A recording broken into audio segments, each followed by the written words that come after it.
अध्याय 11। मेरिडियन को खोलना। अनुवादक एंडलेस फैंटेसी अनुवाद संपादक एंडलेस फैंटेसी अनुवाद।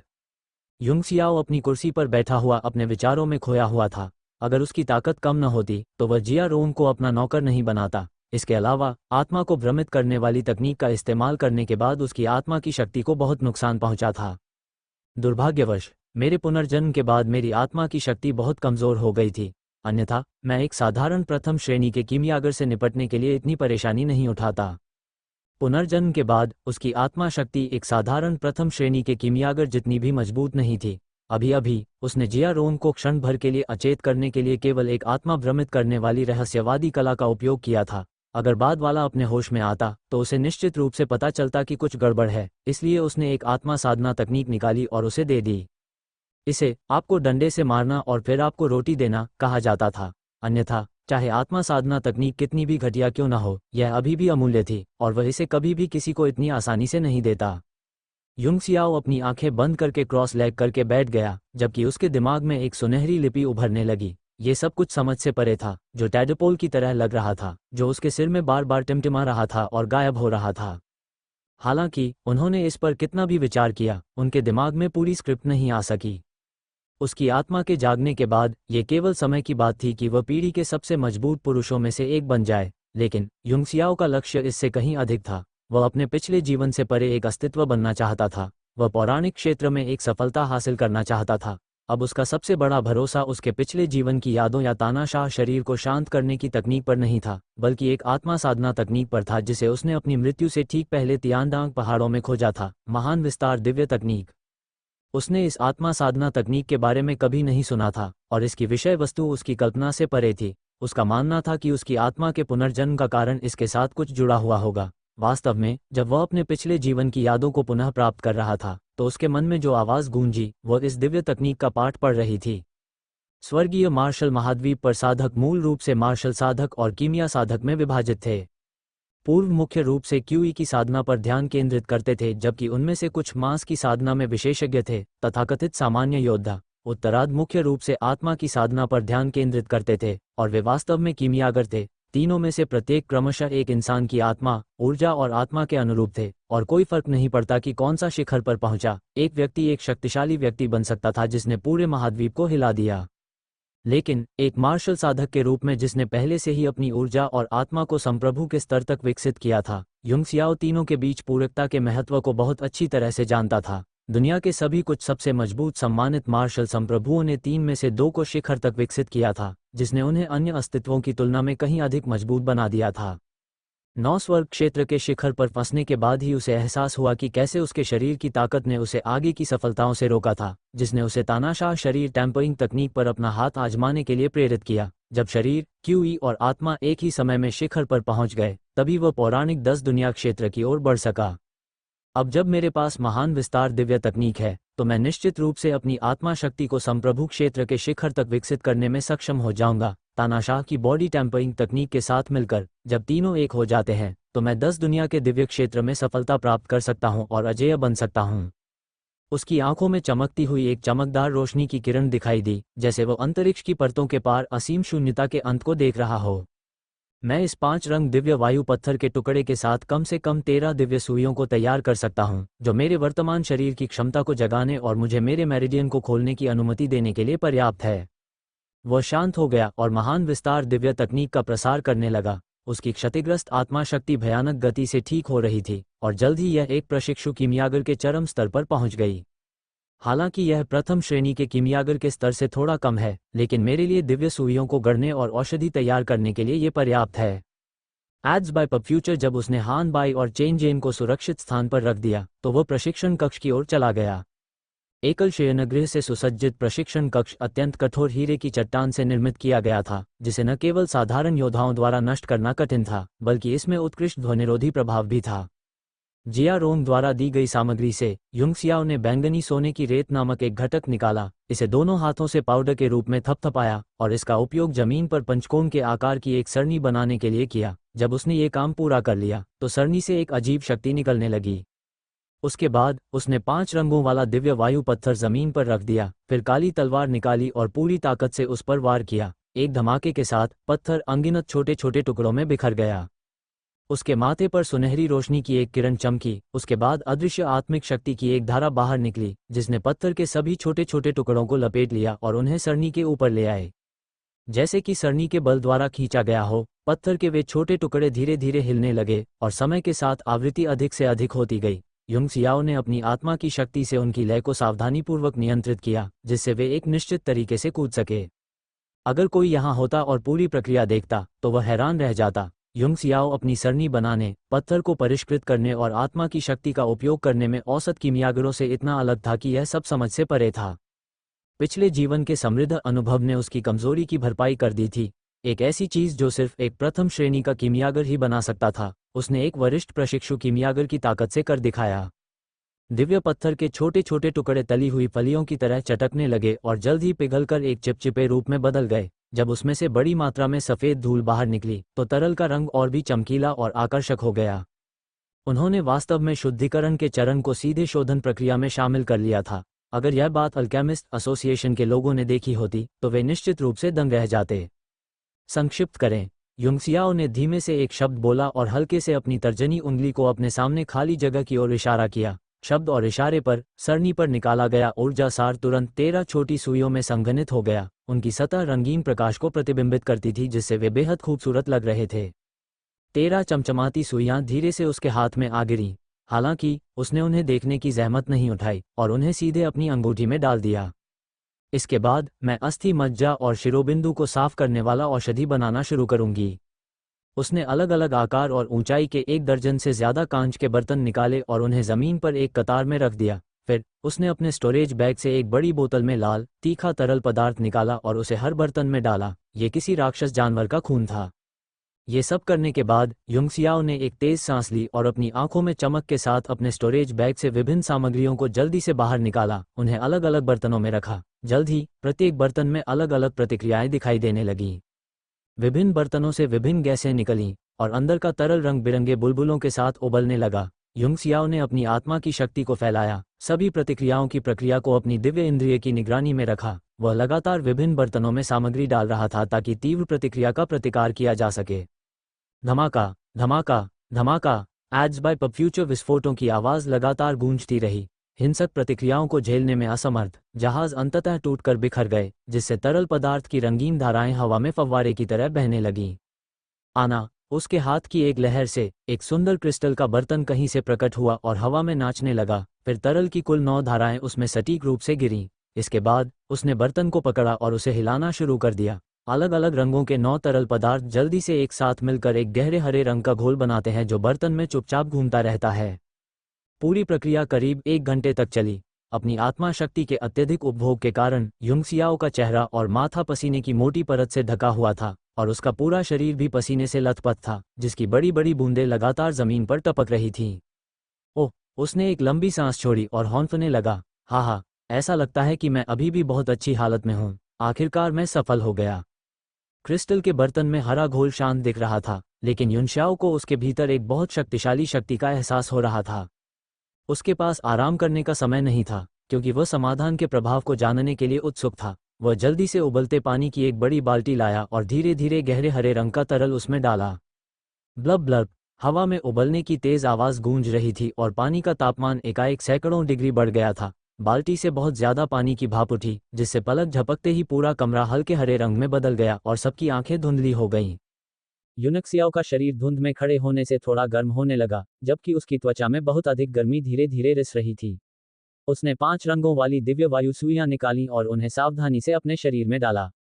हर बार जब वह एक डालता तो उसे त्वचा के माध्यम से अपनी मेरिडियन में एक बल महसूस होता। लेकिन न केवल उसे कोई दर्द महसूस नहीं हुआ, बल्कि उसे बहुत राहत भी महसूस हुई। छप छप, 13 सुइयां डालने के बाद वह सीधे उबलते हुए घोल में कूद गया। उसकी त्वचा को जलाने वाली उबलती गर्मी के अलावा एक शक्तिशाली औषधीय शक्ति उसके शरीर में पागलों की तरह बह रही थी, जो उसके अंगों की ओर बढ़ रही थी और उसके पूरे शरीर को नंगी आंखों से दिखाई देने वाली दर से पीला हरा रंग दे रही थी। उसे बहुत दर्द हो रहा था, लेकिन उसका चेहरा बहुत खुश था, क्योंकि दवा उसकी उम्मीद से बेहतर थी। उसने अपनी आंखें कसकर बंद कर लीं और दोनों हाथों से मंत्रोच्चार करते हुए चुपचाप बैठा रहा, जिससे उसके चारों ओर उबलते तरल पदार्थ के साथ एक अजीब सा विरोधाभास पैदा हो गया। उसी समय उसके शरीर में डाली गई सुइयों के सिरे एक हल्की रंगीन चमक छोड़ने लगे, मानो कोई शक्ति उनमें बेचैन होकर घूम रही हो। इस औषधि को बनाने के लिए उसने जिन सामग्रियों का इस्तेमाल किया था उनमें से ज्यादातर बेहद जहरीली थीं, लेकिन जब इन्हें एक साथ रखा जाता था तो ये एक नाजुक संतुलन तक पहुंच जाती थीं और अस्थि पंजर और मेरिडियन की सफाई पर एक अद्भुत प्रभाव डालती थीं। जो लोग इसके नुस्खे और चिकित्सा विवरणों के बारे में ज्यादा नहीं जानते थे वे कभी भी इस घोल का इस्तेमाल करने की हिम्मत नहीं कर सकते थे, यहाँ तक कि उसे इसे 10 भागों में विभाजित करना पड़ा। अन्यथा एक लापरवाही की वजह से इसका संतुलन बिगड़ सकता था और उसकी मौके पर ही मौत हो सकती थी। लेकिन 5 रंगों वाली दिव्य वायु सुइयां प्राप्त करने के बाद उसने अपनी योजना पूरी तरह बदल दी, क्योंकि इन सुइयों में 5 तत्वों की शक्ति समाहित थी। जब उनका उपयोग एक्यूपॉइंट को उत्तेजित करने के लिए किया जाता था तो युंगसियाओ न केवल उनके माध्यम से 5 तत्वों की शक्ति को अवशोषित कर सकता था, बल्कि उनका उपयोग अपने एक्यूपॉइंट की रक्षा के लिए भी कर सकता था। उसने स्पष्ट रूप से अपने 13 मुख्य एक्यूपॉइंट से आने वाली ठंडी सुखदायक अनुभूति को महसूस किया। इसके अलावा ये एक्यूपॉइंट अपने आप सांस ले रहे थे, लगातार आदिम क्यूई को अंदर और बाहर ले जा रहे थे। जब औषधि की शक्ति उसके अंदर समा गई तो यह उसके प्रमुख मेरिडियन के साथ तैरती हुई उसके पूरे शरीर में फैल गई और क्षतिग्रस्त और सूख चुकी अदृश्य मेरिडियन को एक एक करके खोलना शुरू कर दिया। जब वह भयंकर दर्द को सहन कर रहा था तो धीरे धीरे उसके चेहरे पर एक सुखद मुस्कान आ गई। जैसे जैसे दवा का असर बढ़ता गया उसने अपने शरीर के भीतर दवा की गति को निर्देशित करते हुए दोनों हाथों से कई तरह की मोहरें लगानी शुरू कर दी। उसकी त्वचा की सतह पर कई मेरिडियन उभरे हुए थे और एक पुराने पेड़ की जड़ों की तरह मुड़े हुए थे, जो देखने में भयानक थे, जबकि उनसे एक हल्की हरी आभा निकल रही थी। धमाका! अचानक उसके शरीर के भीतर से एक जोरदार धमाका हुआ और उसी क्षण उसकी सारी मेरिडियंस उड़ गईं। उसके हाथ की मुहर के मार्गदर्शन में दवा की शक्ति उसके अंगों और हड्डियों में प्रवाहित हुई और बिना किसी बाधा के पूरा चक्कर लगा लिया। अध्याय 12 5 चक्र अनुवादक एंडलेस फैंटेसी अनुवाद संपादक एंडलेस फैंटेसी अनुवाद। इसने काम किया। युनशाओ प्रसन्न हुआ, लेकिन उठने के बजाय उसने कुछ और हाथ से मंत्रोच्चार किया और औषधि की शक्ति को अपनी छाती में स्थित चक्र की ओर निर्देशित किया। अब चूंकि उनकी शिरोबिंदु रेखाएं खुल गई थीं और उनमें कोई अवरोध नहीं था, तो अगला कदम था प्रथम चक्र को खोलना। ज्यादातर लोगों ने अपने सिर के ऊपर से शुरू करके ऊपर से नीचे तक अपने चक्र खोले। हालांकि युंगसियाओ ने अलग नियमों से खेला और सीधे सबसे कठिन हृदय चक्र पर पहुंच गया। उसकी छाती पर गहरे हरे रंग की रोशनी का एक समूह इकट्ठा होना शुरू हुआ, जो समय के साथ मजबूत होता गया और फिर अचानक एक फूल की तरह खिल गया। उस पल उसने महसूस किया कि उसके हृदय चक्र में इतने लंबे समय से प्रतीक्षा कर रही शक्ति आखिरकार मुक्त हो रही थी। उसने अपनी आंखें खोलीं, उसकी पुतलियों में बिजली जैसी चमक चमक उठी और अचानक उसके दिमाग में एक अजीब सी मुद्रा उभरी, जिससे उसे प्रेरणा की एक किरण मिली। टायरेंट बॉडी टेम्परिंग तकनीक की दूसरी शैली माउंटेन।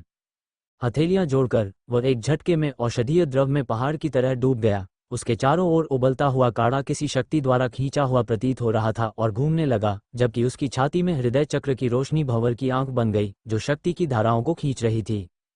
हाँ, अब खोलो सब लोग। उसके हृदय चक्र पर प्रकाश चमक उठा और उसमें से प्रकाश की 2 धाराएं निकलीं, एक ऊपर की ओर और दूसरी उसके शरीर के साथ नीचे की ओर। जल्द ही हृदय चक्र की शक्ति के प्रभाव में उसका सौर जाल चक्र, त्रिकास्थी चक्र, कंठ चक्र और तीसरी आंख चक्र सभी अपने अपने रंगों से जगमगा उठे। पूरा कमरा धुंध के हल्के हरे रंग के अलावा चक्रों के प्रकाश को भी प्रतिबिंबित करने लगा। धमाका! जैसे ही युंगसियाओ आखिरी 2 चक्रों को खोलने के लिए औषधि की शक्ति को अवशोषित करने की कोशिश कर रहा था, उसका शरीर जो शक्ति झेल सकता था वह अपने चरम पर थी। उसके एक्यूपॉइंट से 13 दिव्य सुइयां तुरंत बाहर निकल गईं, जिससे उसके पूरे शरीर का संतुलन बिगड़ गया। इसके साथ ही बाल्टी में एक बहुत बड़ी शक्ति एक झटके में फट गई। विस्फोट के समय अस्थि मज्जा और मेरिडियन की सफाई करने वाला पोषण धुंध में वाष्पित हो गया, जिससे पूरा प्रशिक्षण कक्ष गीला हो गया, जैसे कि उसे पानी से धोया गया हो। युंगसियाओ धुंध से बाहर आया और आह भरते हुए बोला, यह अफसोस की बात है कि मैंने केवल 5 चक्र ही खोले हैं। यदि उसकी बातें अन्य प्रशिक्षु योद्धाओं को सुनाई देती तो वे ईर्ष्यावश उसे दांतों से मार डालते। उसने सावधानीपूर्वक दिव्य सुइयों को अलग रख दिया। एक बार इस्तेमाल करने के बाद वे काफी पतली हो गई थीं। 5 रंगों वाली दिव्य वायु सुइयों का शरीर की क्षमता को उत्तेजित करने का प्रभाव वास्तव में अद्भुत है। मुझे लैन परिवार से अन्य 4 पेंडेंट पर अपना हाथ पाने का कोई रास्ता खोजना होगा। कुछ देर सोचने के बाद उसने साफ कपड़े पहने और ट्रेनिंग रूम से बाहर चला गया। जब वह हॉल में आया तो उसने चेन जेन और हान बाई को दूसरे कमरे से बाहर आते देखा। उनकी चोटें लगभग ठीक हो चुकी थीं, लेकिन चेन जेन का सूजा हुआ चेहरा नहीं ठीक हुआ था। युवा मास्टर युन, वे दोनों एक साथ चिल्लाए और युनशाओ को भयभीत होकर देखा। उनकी आंखें क्रोध से फट रही थीं। वो लैन फेई और उसके गुर्गे बहुत आगे बढ़ गए हैं। हान बाई ने गुर्राते हुए कहा, वे इतने शक्तिशाली जहर से तुम्हें कैसे चोट पहुंचा सकते हैं? क्या वह वाकई हमें खुलेआम मारने की हिम्मत करता है? चेन जीन भी गुस्से में था। काश मैं अभी वापस जाकर 10,000 लोगों को इकट्ठा कर पाता और इन बेकाबू बच्चों के गिरोह को मार डालता। क्या आप ठीक हैं, यंग मास्टर युन? जहर एड्स बाय पब फ्यूचर। तभी युंग सियाओ को एहसास हुआ कि उसकी त्वचा का रंग पीला हरा हो गया है। यह इस बात का लक्षण था कि उसके शरीर में अभी भी औषधि की शक्ति बड़ी मात्रा में बची हुई है, जो धीरे धीरे अपने आप ठीक हो जाएगी। उसने उन्हें एक संक्षिप्त विवरण दिया, जिसे सुनकर वे दोनों अवाक रह गए और वहीं जम गए। युवा मास्टर युन, आपका मतलब है कि आपने उन सभी को लात मारी है और उनसे लूट भी की है? युवा मास्टर युन, आपका मतलब है कि आपने अपनी मेरिडियन को साफ कर दिया है और यहाँ तक कि 5 चक्र भी खोल दिए हैं? चेन जेन जोर से हंस पड़ा। हाँ, मुझे पता था। जनरल फेलों का बेटा कैसे हार सकता है? बिना कुछ कहे तुम अचानक हमसे ज्यादा ताकतवर हो गए हो। बढ़िया। जब हम तीनों ग्रेजुएट हो जाएंगे और अपने परिवार की कुलीनता की उपाधि प्राप्त कर लेंगे, तो हम लैन परिवार के बदमाशों को नष्ट करने के लिए 10 लाख लोगों को इकट्ठा करेंगे। हान बाई के चेहरे पर हैरान करने वाला भाव धीरे धीरे फीका पड़ गया और वह सोचने लगा, यह बहुत अच्छी बात है कि यंग मास्टर यू ने अपने चक्र खोल दिए हैं, लेकिन परेशानी भी बड़ी हो गई है। लैन फेई और उसके गुर्गे इस मामले को नहीं छोड़ेंगे। मुझे डर है कि यंग मास्टर यू अब ज्यादा खतरे में हैं। चेन जेन, जो अपनी वीरतापूर्ण कल्पना में डूबा हुआ था, ने उपहास किया, वे सिर्फ बदमाशों का झुंड हैं। चूंकि अब वे यंग मास्टर यून का मुकाबला नहीं कर सकते, इसलिए वे आगे भी नहीं कर पाएंगे। क्या आपको लगता है कि उनमें इतनी हिम्मत है कि वे अकादमी के अंदर किसी को भेजकर परेशानी खड़ी कर सकें? तियानशुई राज्य में केवल 2 मार्शल राजा थे जिन्होंने पंच तत्वों के क्षेत्र में कदम रखा था। उनमें से एक जियलन अकादमी के डीन झोंगलिशान थे, जो तियानशुई राज्य के सबसे शक्तिशाली व्यक्ति होने का दावा करते थे। हर राष्ट्र के अपने कानून थे और हर परिवार के अपने नियम थे, और जियलन अकादमी कोई अपवाद नहीं थी। यहाँ तक कि सम्राट को भी यहाँ आने के दौरान अकादमी के नियमों का पालन करना पड़ता है। एक बार की बात है, सेना के एक सहायक मंत्री के बेटे को अकादमी में हार का सामना करना पड़ा। जब वह अपने घर लौटा तो उसने अपने परिवार के एक विशेषज्ञ को दूसरे छात्र को पीटने के लिए भेजा। अगले दिन उसके परिवार के सभी योद्धाओं का साधना केंद्र नष्ट हो गया, और तब से एक प्रमुख परिवार पूरी तरह से खत्म हो गया और राज्य के राजनीतिक केंद्र से गायब हो गया। इस घटना ने तियानशुई राज्य के सभी शक्तिशाली परिवारों में भय पैदा कर दिया था। तब से अकादमी में कोई भी व्यक्ति जंगली होने की हिम्मत नहीं करता था, चाहे वे राजकुमार और राजकुमारी ही क्यों ना हों। लेकिन अकादमी ने छात्रों को एक दूसरे के साथ लड़ने से नहीं रोका था, इसलिए कोई भी व्यक्ति अकादमी में पैर जमाए रखने के लिए केवल अपनी क्षमता पर भरोसा कर सकता था। हान बाई ने अपना सिर हिलाया और कहा, लैन फेई से निश्चित रूप से डरने की कोई बात नहीं है, लेकिन क्या आप उस आदमी को भूल गए हैं जो माइनर पावर चार्ट में तीसरे स्थान पर है? चेन जेन की पुतलियां अचानक से कुड़ गईं और उसका चेहरा बदसूरत हो गया। स्वर्ग और पृथ्वी शक्ति चार्ट स्वर्गीय मार्शल महाद्वीप के सबसे शक्तिशाली विशेषज्ञों की रैंकिंग सूची थी, जिसमें कुल 100 विशेषज्ञ शामिल थे। युंग सियाओ का पिछला अवतार गु फेयांग एक सर्वशक्तिमान विशेषज्ञ था जो इस चार्ट पर तीसरे स्थान पर था। और हान बाई ने जिस माइनर पावर चार्ट का जिक्र किया, वह अकादमी द्वारा बनाई गई रैंकिंग सूची थी, जिसे एक प्रतियोगिता के जरिए साल में एक बार रीसेट किया जाता था। वर्तमान में इस पर तीसरे स्थान पर रहने वाला व्यक्ति लैन परिवार का दूसरा प्रत्यक्ष वंशज था, लैन फेई का सौतेला भाई लैन जुवान।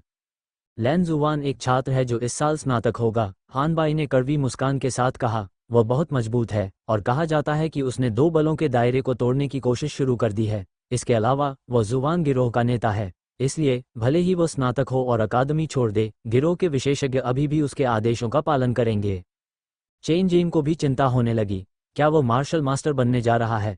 अगर वह सफल हो जाता है तो वह स्नातक होते ही राज्य के संरक्षक में शामिल हो सकेगा। वह वाकई कमाल का है। लैन जुवान सिर्फ 18 साल का है ना? हान बाई ने गंभीर भाव से सिर हिलाया। हाँ, 18 वर्षीय मार्शल मास्टर तियानशुई राज्य में भी एक दुर्लभ प्रतिभा है। जिस गति से वह प्रगति कर रहा है, इस बात की अच्छी संभावना है कि वह गार्जियन का डिप्टी कमांडर बन जाएगा। एक मार्शल मास्टर के रूप में वह हमें इतनी छोटी सी बात के लिए परेशान नहीं करेगा, है ना? चेन जेन का चेहरा और भी भद्दा हो गया। वो शायद खुद ऐसा नहीं करेगा। ब्रेक से पहले अभी भी कुछ समय है। उम्मीद है कि हम उसके ग्रेजुएट होने तक इसे पूरा कर लेंगे। युनशाओ के मुंह के कोने थोड़े ऊपर उठे और उसने अपनी आंखों में मुस्कान के साथ कहा, आप निश्चिंत रह सकते हैं कि वह मेरे पास आएगा। अगर वह नहीं भी आता है तो भी मैं उसके पास जाऊंगा, क्योंकि मैं उसके द्वारा धोए जा रहे 5 रंगों वाले दिव्य वायु पत्थर के टुकड़े को पाने के लिए इंतजार नहीं कर सकता। उसने मन ही मन उपहास किया। अकादमी की एक अच्छी इमारत के अंदर लैन फेई गुस्से से गरज रही थी। चाचा, मैं इसे किसी भी तरह से निगल नहीं सकती। Ads by pub future Wang Fang की निगाहें ठंडी हो गईं और उसने डांटा, चुप रहो बेवकूफ, तुमने लगभग बहुत बड़ी गलती कर दी। सौभाग्य से लैन जुवान एकांत साधना में है, अन्यथा तुम्हारी माँ के पालन पोषण के वर्ष बर्बाद हो जाते।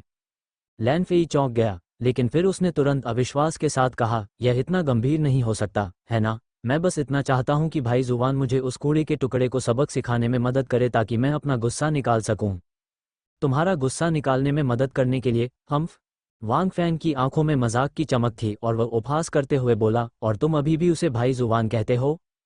तुम एक हंस की तरह मूर्ख हो। ली परिवार का वो कचरा कुछ भी नहीं है। तुम्हें समझना चाहिए कि अब तुम्हारा असली दुश्मन कोई और नहीं बल्कि लैन जुवान है। अब जब तुमने परिवार के प्रत्यक्ष वंशज की अपनी निशानी खो दी है, तो परिवार तुम्हें डांटेगा और अगर उसे इस बारे में पता चला तो तुम उसके पक्ष में नहीं रहोगे, जो वास्तव में सबसे हल्की सजा है। अगर वे इसे गंभीरता से लेते हैं तो तुम न केवल प्रत्यक्ष वंशज के रूप में अपनी स्थिति खो दोगे, बल्कि शाखा में पदावनत भी हो सकते हो। लैन फेई का चेहरा पीला पड़ गया। मुझे क्या करना चाहिए? उसने डरते हुए पूछा। आपको मेरी मदद करनी होगी, चाचा। वांग फैंग ने अपनी आंखें थोड़ी सिकोड़ लीं और गंभीर स्वर में कहा, चिंता मत करो। तुम मेरी बहन के बेटे हो। अगर मैं तुम्हारी मदद नहीं करूंगा तो और किसकी मदद करूंगा? हालांकि अकादमी के शिक्षक के रूप में मैं बिना किसी कारण के किसी छात्र को सबक नहीं सिखा सकता, अन्यथा मुझे भी दंडित किया जाएगा। जूनियर कक्षा का वार्षिक मूल्यांकन 7 दिनों में होगा, और मुझे याद है कि आपने मुझसे कहा था कि इस बदमाश ने कोई चक्र नहीं खोला है। मैं मूल्यांकन का मुख्य परीक्षक बनने के लिए आवेदन करूंगा। जब तक वह कोई चक्र प्रकाश नहीं दिखा सकता, मैं उसे अकादमी के नियमों के अनुसार निष्कासित कर दूंगा। जब वह यहाँ से चला जाएगा और घर पहुँचने से पहले वह हमारे लिए हमला करने का समय होगा। टोकन वापस पाने के बाद आप उस कचरे के टुकड़े के साथ जो चाहें कर सकते हैं। 7 दिन और, लैन फेई ने झल्लाते हुए कहा। जब भी मैं उस दिन मिले अपमान के बारे में सोचती हूँ तो मैं चाहती हूँ कि मैं तुरंत उसकी खाल उधेड़ दूँ। ओह ठीक है, मैं उसके अंडकोश तोड़ने जा रही हूँ। अगर तुम इस छोटे से झटके को सहन नहीं कर सकते तो तुम क्या महान काम करने की उम्मीद करते हो? मैं अपनी बहन के लिए वास्तव में चिंतित हूँ। तुम लैन जुवान से बहुत पीछे हो, वांग फैंग ने ठंडे स्वर में कहा। लैन फेई का चेहरा पीला पड़ गया और उसने अपने हाथों को इतनी जोर से जकड़ लिया कि उसके नाखून उसके शरीर में धंस गए। ठीक है, मैं आपकी बात मानूंगा, अंकल, उसने अपने दांत पीसते हुए कहा, लेकिन इस दौरान उसके लिए समय आसान नहीं होने वाला है। मेरे पास उसे सारी प्रतिष्ठा और प्रतिष्ठा खोने का एक तरीका है, लेकिन मुझे आपकी मदद चाहिए, अंकल। वांग फैंग की आंखों में संदेह की झलक थी। तुम क्या करने की योजना बना रहे हो? चेहरे पर एक जहरीली मुस्कान के साथ लैन फेई ने अपने चाचा के कान में फुसफुसाया। उसकी योजना सुनने के बाद वांग फैंग एक पल के लिए ठिठक गया और फिर जोर से हंसने लगा। बहुत बढ़िया, आगे बढ़ो और इसे करो। अगर यह कामयाब रहा तो हमें 7 दिनों तक इंतजार नहीं करना पड़ेगा। तुम वाकई मेरी बहन के बेटे हो। मैंने पहले तुम्हें कम आंका था। कौन चुपके से घूम रहा है? युंग सियाओ, जो अपने कमरे में महान विस्तार दिव्य तकनीक की साधना कर रहा था, अचानक भौचक्का रह गया। उसकी दिव्य भावना की शक्ति आम लोगों की तुलना में कहीं अधिक थी, इसलिए उसने तुरंत अपने छात्रावास के बाहर 2 लोगों को छिपते हुए देखा। अब शाम हो गई है, क्या वे चोर हो सकते हैं? अकादमी में धनी छात्रों के सामान की चोरी होना कोई नई बात नहीं थी, विशेषकर उन प्रतिष्ठित व्यक्तियों के बच्चों के सामान की चोरी होना जिनके पास अपने स्वतंत्र छात्रावास थे। युनशाओ सीधे बाहर गया और जैसे ही उसने दरवाजा खोला, एक गुलाबी लिफाफा अचानक नीचे गिर गया। युनशाओ ये लिफाफे के सामने की तरफ सुंदर स्ट्रोक में लिखा हुआ था और कागज से एक हल्की खुशबू आ रही थी। युनशाओ ने भौहें सिकोड़ते हुए लिफाफा खोला और पाया कि यह एक प्रेम पत्र था जिसमें सिर्फ 4 पंक्तियां कविता की थीं। जब चांद विलो वृक्ष के ऊपर उदय हुआ, मेपल ग्रोव में वो उसके साथ एक मुलाकात करता है। आज रात जब चांद गोल होगा, वो उसके साथ रहने को तैयार है। आपका सच्चा, लुओ लांडुओ। अध्याय 13। मेपल ग्रोव अनुवादक, एंडलेस फैंटेसी अनुवाद संपादक, एंडलेस फैंटेसी अनुवाद। मेपल ग्रोव अकादमी के भीतर डेटिंग का एक अभयारण्य था, जो कई कामुक युवाओं और सुस्त युवतियों के लिए एक पसंदीदा जगह थी। युंग सियाओ ने अपनी आंखें थोड़ी सिकोड़ लीं क्योंकि उसके दिमाग में एक गर्वित आकृति कौंध गई। इसके साथ ही वो मुस्कुराया और मेपल ग्रोव की दिशा में चल पड़ा। उसके जाने के कुछ ही पल बाद 2 व्यक्ति उसके छात्रावास के सामने प्रकट हुए। उनमें से एक ने चुपचाप चाबी निकाली और कुछ कोशिशों के बाद उससे दरवाज़ा खोल दिया। वे अंदर घुस गए, फिर कुछ ही मिनटों के बाद बाहर आए और सावधानी से दरवाज़ा बंद कर दिया। उनके हाथ खाली थे, जिससे वे चोर नहीं लग रहे थे। हे, क्या तुमने चीज़ें सही जगह पर रखी हैं? हम इस बदमाश को उसके किए की सज़ा दिलवाएंगे। हाँ, युवा मास्टर फेई वाकई बहुत ही कुशल हैं, जो ऐसी शानदार तरकीब लेकर आए हैं। मुझे यकीन है कि यह बदमाश अब उत्तेजित हो गया होगा और एक सुखद डेट की कल्पना में खो गया होगा। उसे खुद को आईने में देखना चाहिए। लुओ लैंडुओ, जो अपने घमंड के लिए मशहूर है, उसके जैसे घटिया इंसान की ओर कैसे आकर्षित होगी? अब और मत बोलो, बेहतर होगा कि हम यहाँ से चले जाएं और आज रात के भव्य शो का इंतजार करें। वे चुपचाप चले गए, लेकिन कुछ ही देर बाद युंगसियाओ फिर से दरवाजे पर आ गया। उसने एक नज़र में ही उन्हें पहचान लिया कि वे पिछली बार लैन फेई के साथ आए दो नौकर थे। उसे आश्चर्य हुआ कि वे उसके छात्रावास में क्यों घुस आए थे। चेहरे पर व्यंग्यात्मक भाव लिए उसने दरवाजा खोला और शीघ्र ही अपने शयन कक्ष में कंबल के नीचे कुछ ऐसा पाया जिसे देखकर वह अवाक रह गया।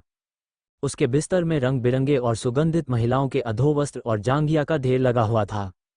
अच्छा अच्छा, लैन फेई। इन चीज़ों को देखते हुए युंगसियाओ ने लैन फेई की साजिश को तुरंत समझ लिया।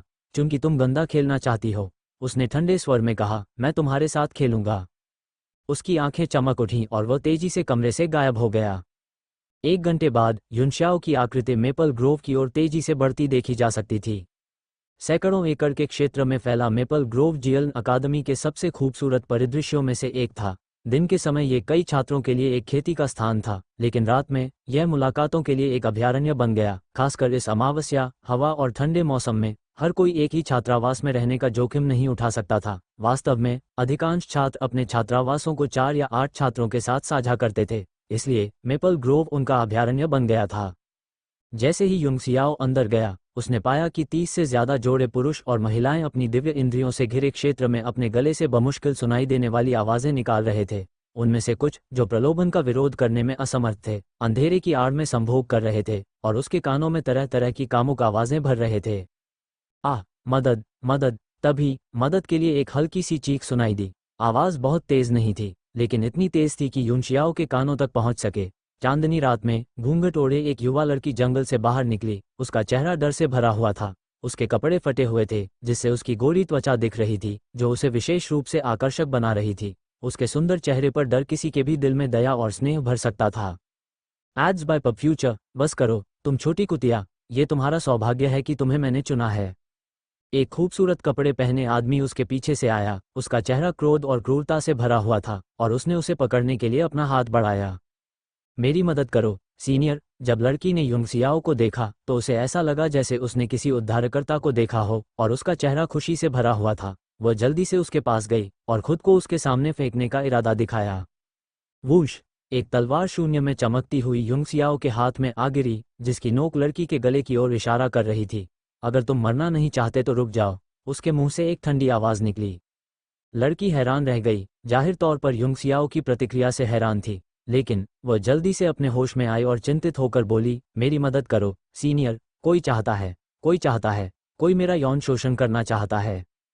उसके गालों पर मोतियों के आकार के आंसू बह रहे थे, जिससे वह और भी दयनीय लग रही थी। कृपया, अगर आप मुझे एक बार बचा लेंगे तो मैं आप जो भी मुझसे करवाना चाहेंगी, मैं करूंगी।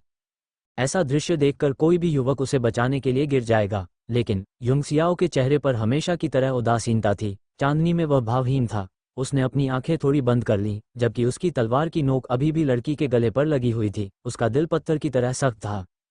यहाँ से चले जाओ, लड़के, अगर तुम मरना नहीं चाहते हो। ये लड़की पहले से ही मेरी है। उस आदमी ने उसे पकड़ लिया और उसके कंधे को पकड़कर जोर से झटका दिया। एक फटने वाली आवाज गूंजी जब उसके शरीर को ढकने वाला घूंघट फट गया और गिर गया, जिससे उसकी आधी अधूरी गुलाबी छाती दिखाई देने लगी। इस बीच उसके खुले कंधे पर एक आकर्षक लाल पंजे का निशान बन गया। वरिष्ठ, कृपया मेरी मदद करें। लड़की फूट फूट कर रोने लगी जब आदमी ने उसे जमीन पर घसीटा। इस समय आदमी की आंखों में आश्चर्य की झलक दिखी, मानो वह थोड़ा उलझन में था, लेकिन फिर उसने जल्दी से अपना भयंकर रूप फिर से हासिल कर लिया और चिल्लाया, अब यहाँ से चले जाओ, बेटा, मैं अपना काम करने वाला हूँ। मेरी मदद करो, मेरी मदद करो। नीचे से मदद के लिए लड़की की दर्दनाक पुकार लगातार आ रही थी, जिसे सुनकर दिल दहल जाता था। युनशाओ ने अपनी आंखें खोलीं और चेहरे पर मुस्कान आ गई। चिंता मत करो मेरे प्यारे, बचाव जल्द ही आ जाएगा।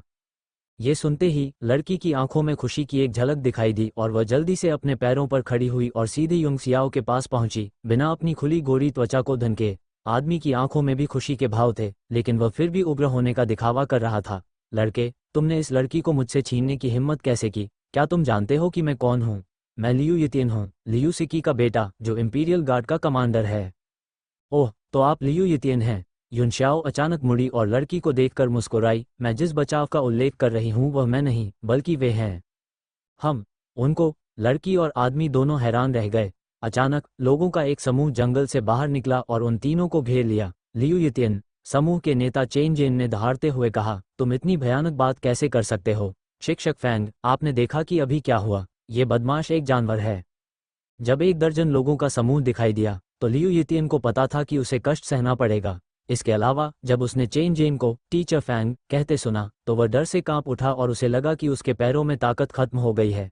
चांदनी में उसने भीड़ पर ध्यान से नजर डाली और देखा कि आगे एक अधेड़ उम्र का आदमी था जिसके रोंगटे गुस्से से खड़े हो गए थे। वह कोई और नहीं बल्कि अकादमी के छात्रों के डीन फैंग बुपिंग थे, जिन्हें वध का देवता उपनाम दिया गया था। Ads by pub future. वह इतना डर गया कि कुछ कदम पीछे हट गया और जमीन पर बैठ गया। क्या हो रहा है? ये कैसे हुआ? न केवल वह बल्कि लड़की भी पूरी तरह से हैरान थी, यहाँ तक कि लैन फेई और उसके साथी जो अंधेरे में छिपे हुए थे और बाहर कूदने के लिए तैयार थे, वे भी अचंभित थे। डीन यहाँ क्यों था? लियू यितियन, तुम जानवर हो। फैंग बुपिंग का आकार हर किसी की आंखों के सामने घूम गया और फिर उन्होंने एक जोरदार थप्पड़ की आवाज़ सुनी और देखा कि लियू यितियन बुरी तरह चिल्लाते हुए उड़ गया। हम इस जानवर को नहीं छोड़ सकते। चलो इसे पीट पीट कर मार डालते हैं। चलो इस बदमाश को पीट पीट कर मार डालते हैं जिसने अपनी जूनियर का बलात्कार करने की कोशिश की। हानबाई की तेज दहाड़ ने पूरे मेपल ग्रोव को चौंका दिया और बहुत से लोग इस ओर आने लगे। इस बीच चेन जेन 1 दर्जन आदमियों के साथ बाहर भागा और जल्द ही उस जगह से पिटाई की आवाज़ और तीखी चीखें सुनाई देने लगी जहां लियू यितियन गिरा हुआ था। क्या तुम ठीक हो?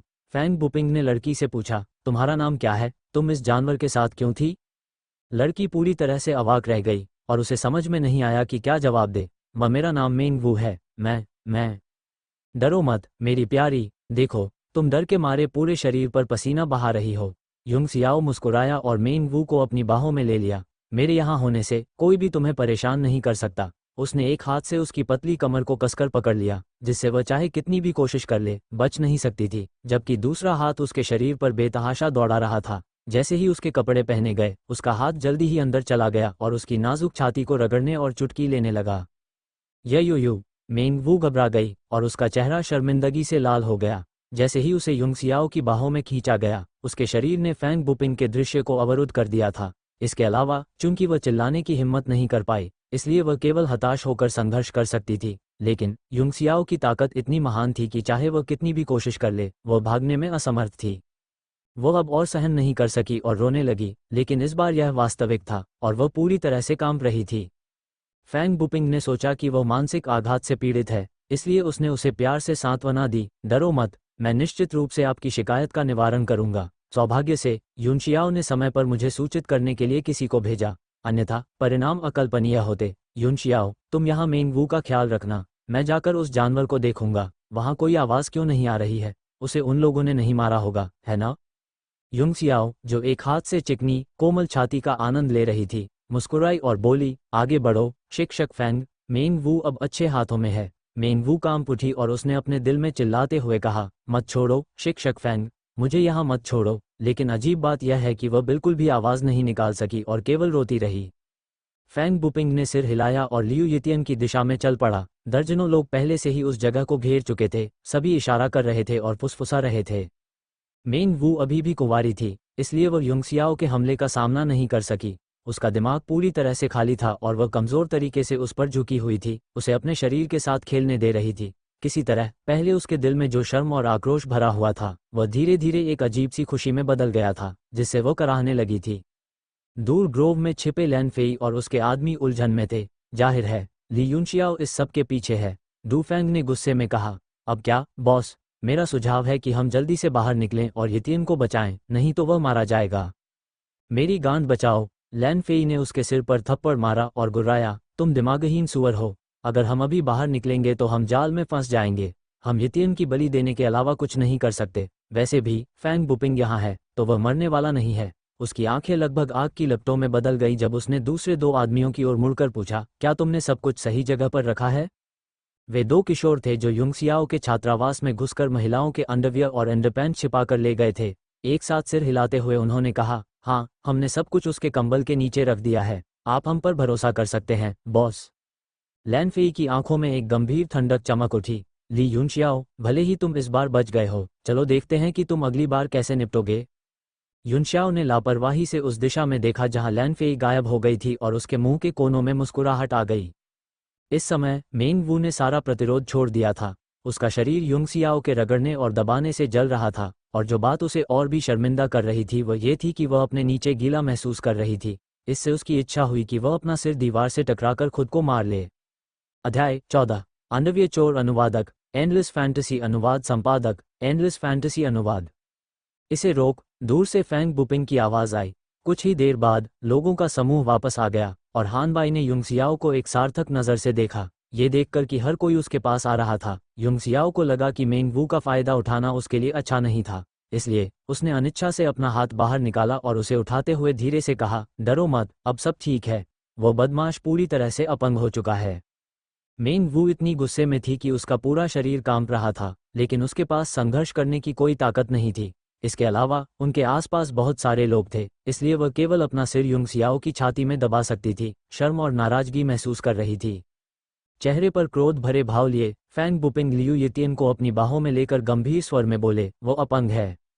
युंगसियाओ ने डीन की बाहों में कमजोर लियू येतियन को देखा। पिटाई के कारण उसका चेहरा मुश्किल से पहचाना जा सकता था और उसकी जांघों में खून और खून के निशान देखे जा सकते थे, जिसे देखना डरावना था। उसने हानबाई की ओर देखा और उसकी आंखों में ऐसा लग रहा था कि वह कह रहा है, जंगली। हानबाई ने भी उसे घूर कर देखा, मानो उसने जवाब दिया हो, मैंने ये तुमसे सीखा है। अब तुम सब यहाँ से चले जाओ। फैंग बुपिंग ने गहरी आवाज में कहा, मैं डीन को यहाँ जो कुछ हुआ है उसकी रिपोर्ट करूंगा। लियू येतियन ने यह सब खुद किया है और वह किसी को दोष नहीं दे सकता। उसने युंगसियाओ की बाहों में मेंग वू को देखा और थोड़ा भौहें सिकोड़ते हुए कहा, तुम्हारे लिए उसे इस तरह गले लगाना उचित नहीं है। क्या तुम में से कोई उसे जानता है? वो आसपास जमा हुए दर्जनों लोगों की ओर देखने लगा। उनमें से कई लड़कियां थीं और वे सभी जोड़े थे जो मेपल ग्रोव में खुले में सेक्स कर रहे थे। कई लड़कियों ने शर्मिंदगी से अपना सिर झुका लिया। अचानक लाल पोशाक में एक लड़की, जिसका नाम लियू फेफी था, ने कहा, वह मेंग वू है। उसकी आंखों में एक अजीब सा भाव था जब उसने कहा, हम एक ही छात्रावास से हैं। फैंग बुपिंग ने सिर हिलाया और कहा, बहुत बढ़िया, आप उसे वापस ले आएंगे। अगर कुछ भी हो तो मुझे किसी भी समय बताइए। तभी युंगसियाओ ने अनिच्छा से मेंग वू को लियू फेफी को सौंप दिया। जब उसने उसे छोड़ा तो वह उसके नितंबों को जोर से दबाना नहीं भूला। मेंग वू ने शर्म से कराहते हुए अपनी आंखें चौड़ी कर लीं और उनमें क्रोध की ज्वाला इतनी प्रबल थी कि ऐसा लग रहा था कि यह पूरे मेपल ग्रोव को जलाकर राख कर देगी। डरो मत मेरी जान, अब तुम सुरक्षित हो। अपने चेहरे पर चिंता भरी नज़र के साथ युंगसियाओ ने अपना लबादा उतार दिया और उसे मेंग वू के कंधों पर डाल दिया। लेकिन जब उसकी उंगलियां उसके वक्ष से गुजरी तो उसने हल्के से उसके गुलाबी निप्पल को छुआ। नतीजतन उसके शरीर ने एक झटका दिया, क्योंकि वह अब और नहीं रोक सकी और एक बार फिर फूट फूट कर रोने लगी। सभी ने सोचा कि वह डर गई थी, क्योंकि लियू येतियन ने उसे परेशान किया था, और लियू फेफी ने भी युंगसियाओ से आभार व्यक्त करते हुए कहा, धन्यवाद, तुम सच में एक अच्छे आदमी हो। उसने मेंग वू को अपनी बाहों में कसकर पकड़ लिया और कहा, मेंग वू, मैं फेफी हूँ, डरो मत। युंगसियाओ ने धीरे से मुस्कुराते हुए कहा, तुम्हें मेरा शुक्रिया अदा करने की ज़रूरत नहीं है। जब मेरी छोटी बहन मुसीबत में हो तो मेरा आगे आकर न्याय करना ही उचित है। जब भी तुम्हें किसी मदद की ज़रूरत हो तो मेरे पास आना। घटना समाप्त हो चुकी थी और जोड़े भी अपनी इच्छाएं खो चुके थे, इसलिए भीड़ समूहों में मेपल ग्रोव छोड़ने लगी। तभी अचानक उनके सामने ढोल और घंटियों की तेज आवाज़ें गूंजने लगीं। तभी छात्रों का एक बड़ा समूह वहां आने लगा, जिनमें से कई लड़कियां थीं और वे सभी गुस्से में दिख रही थीं। हैरानी की बात यह थी कि उनका नेतृत्व लैन फेई कर रही थी। फैंग बुपिंग ने भौहें सिकोड़ते हुए धीमी आवाज में पूछा, क्या हो रहा है? ओह, टीचर फैंग, तो आप भी यहाँ हैं। ये बहुत बढ़िया है, लैन फेई ने गुस्से में कहा। हमारे अकादमी में एक चोर है, एक बहुत ही विकृत आदमी। कई महिला छात्रों के अंडरवियर चोरी हो गए। एड्स बाय पब फ्यूचर सब चौंक गए। क्या कोई लड़कियों के अंडरवियर चुरा रहा है? ये कौन विकृत व्यक्ति है?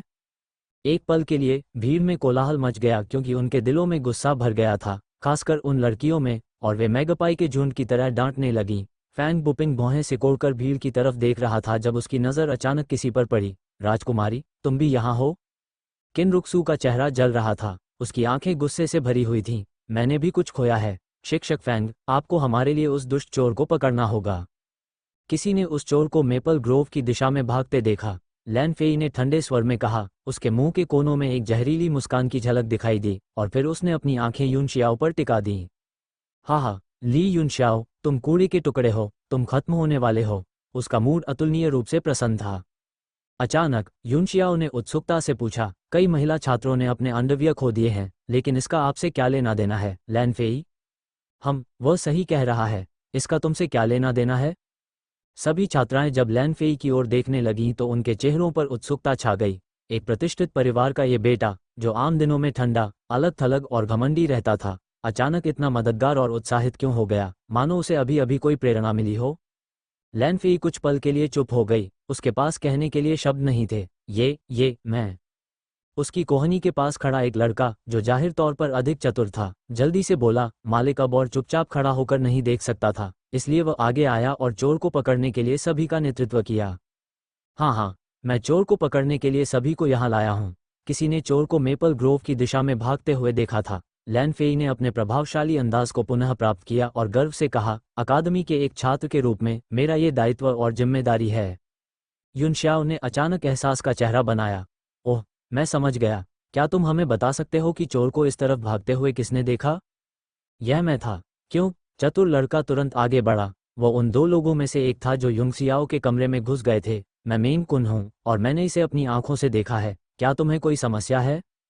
उसने खुद को कुछ हद तक शांत करने के लिए जानबूझकर अपना सिर ऊपर उठाया। हालांकि वह जानता था कि युंगसियाओ बहुत ताकतवर है, लेकिन फैंग बुपिंग के यहाँ होने से कोई भी परेशानी पैदा करने की हिम्मत नहीं कर सकता था। युंगसियाओ ने हल्के से मुस्कुराते हुए कहा, नहीं, मुझे कोई समस्या नहीं है, मैं बस उत्सुक हूँ। चोर ने लड़कियों के अंडरवियर चुराए थे, लेकिन लड़कियों के बजाय एक पुरुष के रूप में आपको सबसे पहले पता चला, क्यों? और जब आपने चोर को देखा तो आप उसे पकड़ने के लिए सभी का नेतृत्व क्यों नहीं करते? आपने अपने बॉस से ये काम अपने लिए क्यों करवाया? मेन कुन का दिमाग भी खाली हो गया, क्योंकि सवालों का जवाब देना आसान नहीं था। भीड़ भी हैरान थी और हर कोई उसे घूर रहा था, जिससे उसके माथे से ठंडे पसीने की बूंदें लुढ़क रही थीं। आप क्या कर रहे हैं, ली युनशाओ? लैन फेई ने अचानक चिल्लाते हुए कहा, क्या आप सभी का ध्यान भटकाने की कोशिश कर रहे हैं? क्या इसलिए कि आप दोषी हैं? मुझे लगता है कि इस बात की पूरी संभावना है कि चोर आप ही हैं। ठीक है, अब जब बॉस ने इसका जिक्र किया है तो मुझे लगा कि चोर का हुलिया इस आदमी से काफी मिलता जुलता था। मेन कुन ने तुरंत यही बात दोहराई। यह आ रहा है, युंगसियाओ ने खुद पर हंसते हुए कहा। युवा मास्टर फेई, आप मेरी निंदा क्यों कर रहे हैं? उसने इत्मीनान से पूछा। लैन फेई ने ठंडे स्वर में मुस्कुराते हुए कहा, अपनी बेगुनाही साबित करने के लिए आपको हमें अपने छात्रावास की तलाशी लेने देनी चाहिए। अगर आप मना करते हैं तो आप आज संदेह से बच नहीं पाएंगे। युनशाओ ने ठंडी नाक से कहा, मुझे वैसा क्यों करना चाहिए जैसा तुमने कहा? तुम खुद को क्या समझते हो? एड्स बाय पब फ्यूचर रुक्सू का चेहरा चमक उठा, जैसे उसे कुछ एहसास हो गया हो, और उसने कहा, मुझे लगता है कि युंगसियाओ ऐसा कुछ नहीं करेगा। मेन कुन, क्या तुमने सच में चोर को साफ देखा था? राजकुमारी की तीखी नज़र ने मेन कुन को इतना डरा दिया कि वह तुरंत ठंडे पसीने से भीग गया। राजकुमारी से झूठ बोलना एक गंभीर अपराध था और इसके लिए उसका सिर कलम किया जा सकता था, और यहाँ तक कि उसके पूरे परिवार को भी मौत के घाट उतारा जा सकता था। वह लैन परिवार से जुड़ी एक छोटी सी शक्ति का वंशज था। शाही परिवार को धोखा देने की उसकी हिम्मत कैसे हुई? लेकिन अगले ही पल उसने लैन फेई की उदास निगाहों को महसूस किया, जिससे वह कांप उठा और शब्दों को उगल दिया। हाँ, मैंने चोर को स्पष्ट रूप से देखा है। वह ली युनशियाओ है, मुझे इसमें कोई संदेह नहीं है। उत्साहित भाव से लैन फेई ने कहा। हाँ, ली युनशियाओ, क्या तुम्हें कुछ और कहना है? युंगसियाओ ने फैंग बुपिंग की ओर थोड़ा सिर हिलाया और कहा, टीचर फैंग, आप मेरे छात्रावास की तलाशी ले सकते हैं, लेकिन अगर मेरी बेगुनाही साबित हो जाती है तो मुझे लैन फेई से जवाब चाहिए। शुरुआत से ही फैंग बुपिंग ने एक शब्द भी नहीं कहा था, क्योंकि उसे भी लगा कि कुछ ठीक नहीं है, इसलिए वह चुपचाप स्थिति को देख रहा था। अब उसने अपनी नज़र लैन फेई पर घुमाई, जाहिर तौर पर उसकी राय पूछी। कोई बात नहीं, लैन फेई ने निर्णायक रूप से कहा, अगर तुम अपनी बेगुनाही साबित कर सको तो मैं तुम्हें जवाब दूंगी। युनशाओ ने सिर हिलाया और कहा, उस मामले में मुझे शिक्षक फैंग की निष्पक्षता पर विश्वास है। रुक्सू की आंखों में चिंता की लकीरें उभर आईं। युंगसियाओ ने अपना सिर हल्के से हिलाया और ऊंची आवाज में कहा, चिंता मत करो राजकुमारी, स्वर्ग और पृथ्वी पर एक धार्मिक आत्मा व्याप्त है। मैं, ली युंगसियाओ, खुला और ईमानदार हूँ, और मुझे विश्वास नहीं है कि बुराई अच्छाई पर हावी हो सकती है। उसकी बात सुनकर सभी छात्राएं गहरी सोच में पड़ गईं और उसके बारे में अपने संदेह दूर करने लगीं। आखिर एक दोषी व्यक्ति में ऐसी आत्मा तो नहीं होगी? उनके पीछे खड़ी मेन वू उसके धार्मिक चेहरे को देखकर गुस्से से कांप उठी। हालांकि वह उन्हें यह नहीं बता सकी कि अभी उसे क्या सहना पड़ा था। रुक्सू ने अपने दांत पीस लिए और पैर पटक दिया। तुम मूर्ख हो, इसमें कुछ अजीब बात है और मुझे यकीन है कि वे तुम्हें फंसाने की कोशिश कर रहे हैं। युंगसियाओ ने ऐसा व्यवहार किया जैसे उसने उसकी परेशानी को नहीं देखा हो। उसने जोर से कहा, सब लोग कृपया मेरे साथ मेरे छात्रावास में आ जाओ, मैं तुम्हें साबित कर दूंगा कि मैं वास्तव में निर्दोष हूँ। उनके नेतृत्व में भीड़ उनके छात्रावास की ओर बढ़ी। रास्ते में कई छात्र भी उनके साथ शामिल हो गए जिन्होंने ये खबर सुनी थी, और कुछ ही समय में 100 से ज्यादा लोग इकट्ठा हो गए। शिक्षक वांग, आप भी यहाँ क्यों हैं? युंग सियाओ ने वांग फैंग को ठंडे अंदाज में देखा, जो अकादमी के कुछ अन्य शिक्षकों के साथ अपने छात्रावास के दरवाजे के सामने खड़ा था। वे सभी डीन के दफ्तर से थे। वांग फैंग ने आलस से कहा, जैसे कि वो अभी अभी उठा हो। मैंने सुना है कि एक विकृत चोर है जिसने गंभीर परेशानी पैदा कर दी है, इसलिए मुझे यहाँ आकर देखना होगा। ओह डायरेक्टर फैंग, आप भी यहाँ हैं। फैंग बुपिंग ने भौहें सिकोड़ी। अपने अनुभव से वह स्वाभाविक रूप से जानता था कि कुछ गड़बड़ होनी चाहिए। युंग सियाओ ने इत्मीनान से व्यंग्य किया, मेरे छात्रावास के दरवाजे पर एक नज़र डालने के लिए। मुझे लगा कि मेन कुन ने कहा था कि उसने चोर को मेपल ग्रोव की दिशा में भागते देखा था। शिक्षक वांग, आप बहुत चतुर होंगे जो जानते हैं कि हम यहाँ आएंगे, जिससे आपको आगे पीछे यात्रा करने का समय और ऊर्जा बच जाएगी। हर कोई बता सकता था कि उसने यह बात मजाक में कही थी। फैंग बुपिंग का चेहरा ठंडा पड़ गया और वह आखिरकार गहरी आवाज में कहने से खुद को नहीं रोक सका, ये सब क्या है वांग फैंग? वांग फैंग ने हल्के से नाक भान सिकोड़ी और व्यंग्य किया, मैं भी तुम्हारे जैसे ही उद्देश्य से यहाँ आया हूँ, चोर को पकड़ने के लिए। ये बदमाश बहुत ही बिगड़ैल और उपद्रवी है। मेरा सुझाव है कि एक बार जब हम उसे पकड़ लें तो हमें उसे तुरंत निकाल देना चाहिए, नहीं तो वह और छात्रों को नुकसान पहुंचा सकता है। फैंग बुपिंग का चेहरा चमक उठा। अगर अब भी उसे समस्या नहीं दिख रही है तो वह मूर्ख होगा। मुझे इस बात से कोई परेशानी नहीं है कि तुम चोर को पकड़ लो, उसने गुस्से में कहा, लेकिन अगर कोई मेरे सामने चाल चलने और एक अच्छे छात्र को गलत तरीके से धोखा देने की हिम्मत करता है तो मैं उसे स्वीकार नहीं करूंगा। छात्रों द्वारा उसे वध का देवता कहे जाने का कारण न केवल उसका सख्त कानून प्रवर्तन था, बल्कि उसकी निस्वार्थता और निष्पक्षता भी थी। वांग फैंग ने स्पष्ट रूप से कहा, बेशक हमें निष्पक्ष होना चाहिए ताकि हर कोई ईमानदारी से आश्वस्त हो। जब चोर अपनी लूट के साथ पकड़ा जाएगा तो मैं सीधे डीन को इसकी सूचना दूंगा। फैंग बुपिंग का पद उससे ऊपर था, लेकिन जब तक चोर लूट के साथ पकड़ा जाता वह हमेशा डीन के नाम का इस्तेमाल सभी का मुंह बंद करने के लिए कर सकता था। मानो वो खुद को पकड़े जाने के लिए उत्सुक था। युनशाओ ने गंभीरता से कहा, चूंकि शिक्षक वांग भी इतने निष्पक्ष हैं, इसलिए मैं वास्तव में राहत महसूस करता हूँ। सभी लोग कृपया मेरे गवाह बने। उसने चाबी निकाली और दरवाजा खोला, फिर इशारा करते हुए कहा, कृपया अपनी मदद करें। क्या ये बदमाश कुछ करने की फिराक में है? वांग फैंग ने सोचा जब उसने युंगसियाओ के चेहरे पर उदासीनता देखी, लेकिन जब उसने मुड़कर लैन फेई के आत्मविश्वास से भरे चेहरे को देखा तो उसे राहत मिली। कमरे की तलाशी लो। अध्याय 15, खुद पर विनाश लाना। अनुवादक एंडलेस फैंटेसी अनुवाद संपादक एंडलेस फैंटेसी अनुवाद।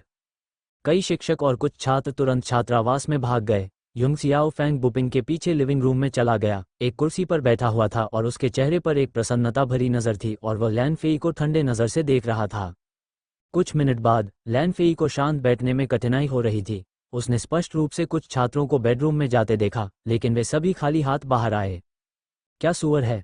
उसने मेन कुन को इतनी गहराई से चीजें छिपाने के लिए मन ही मन डांटा। मेन कुन, तुम खोज में मदद क्यों नहीं करते?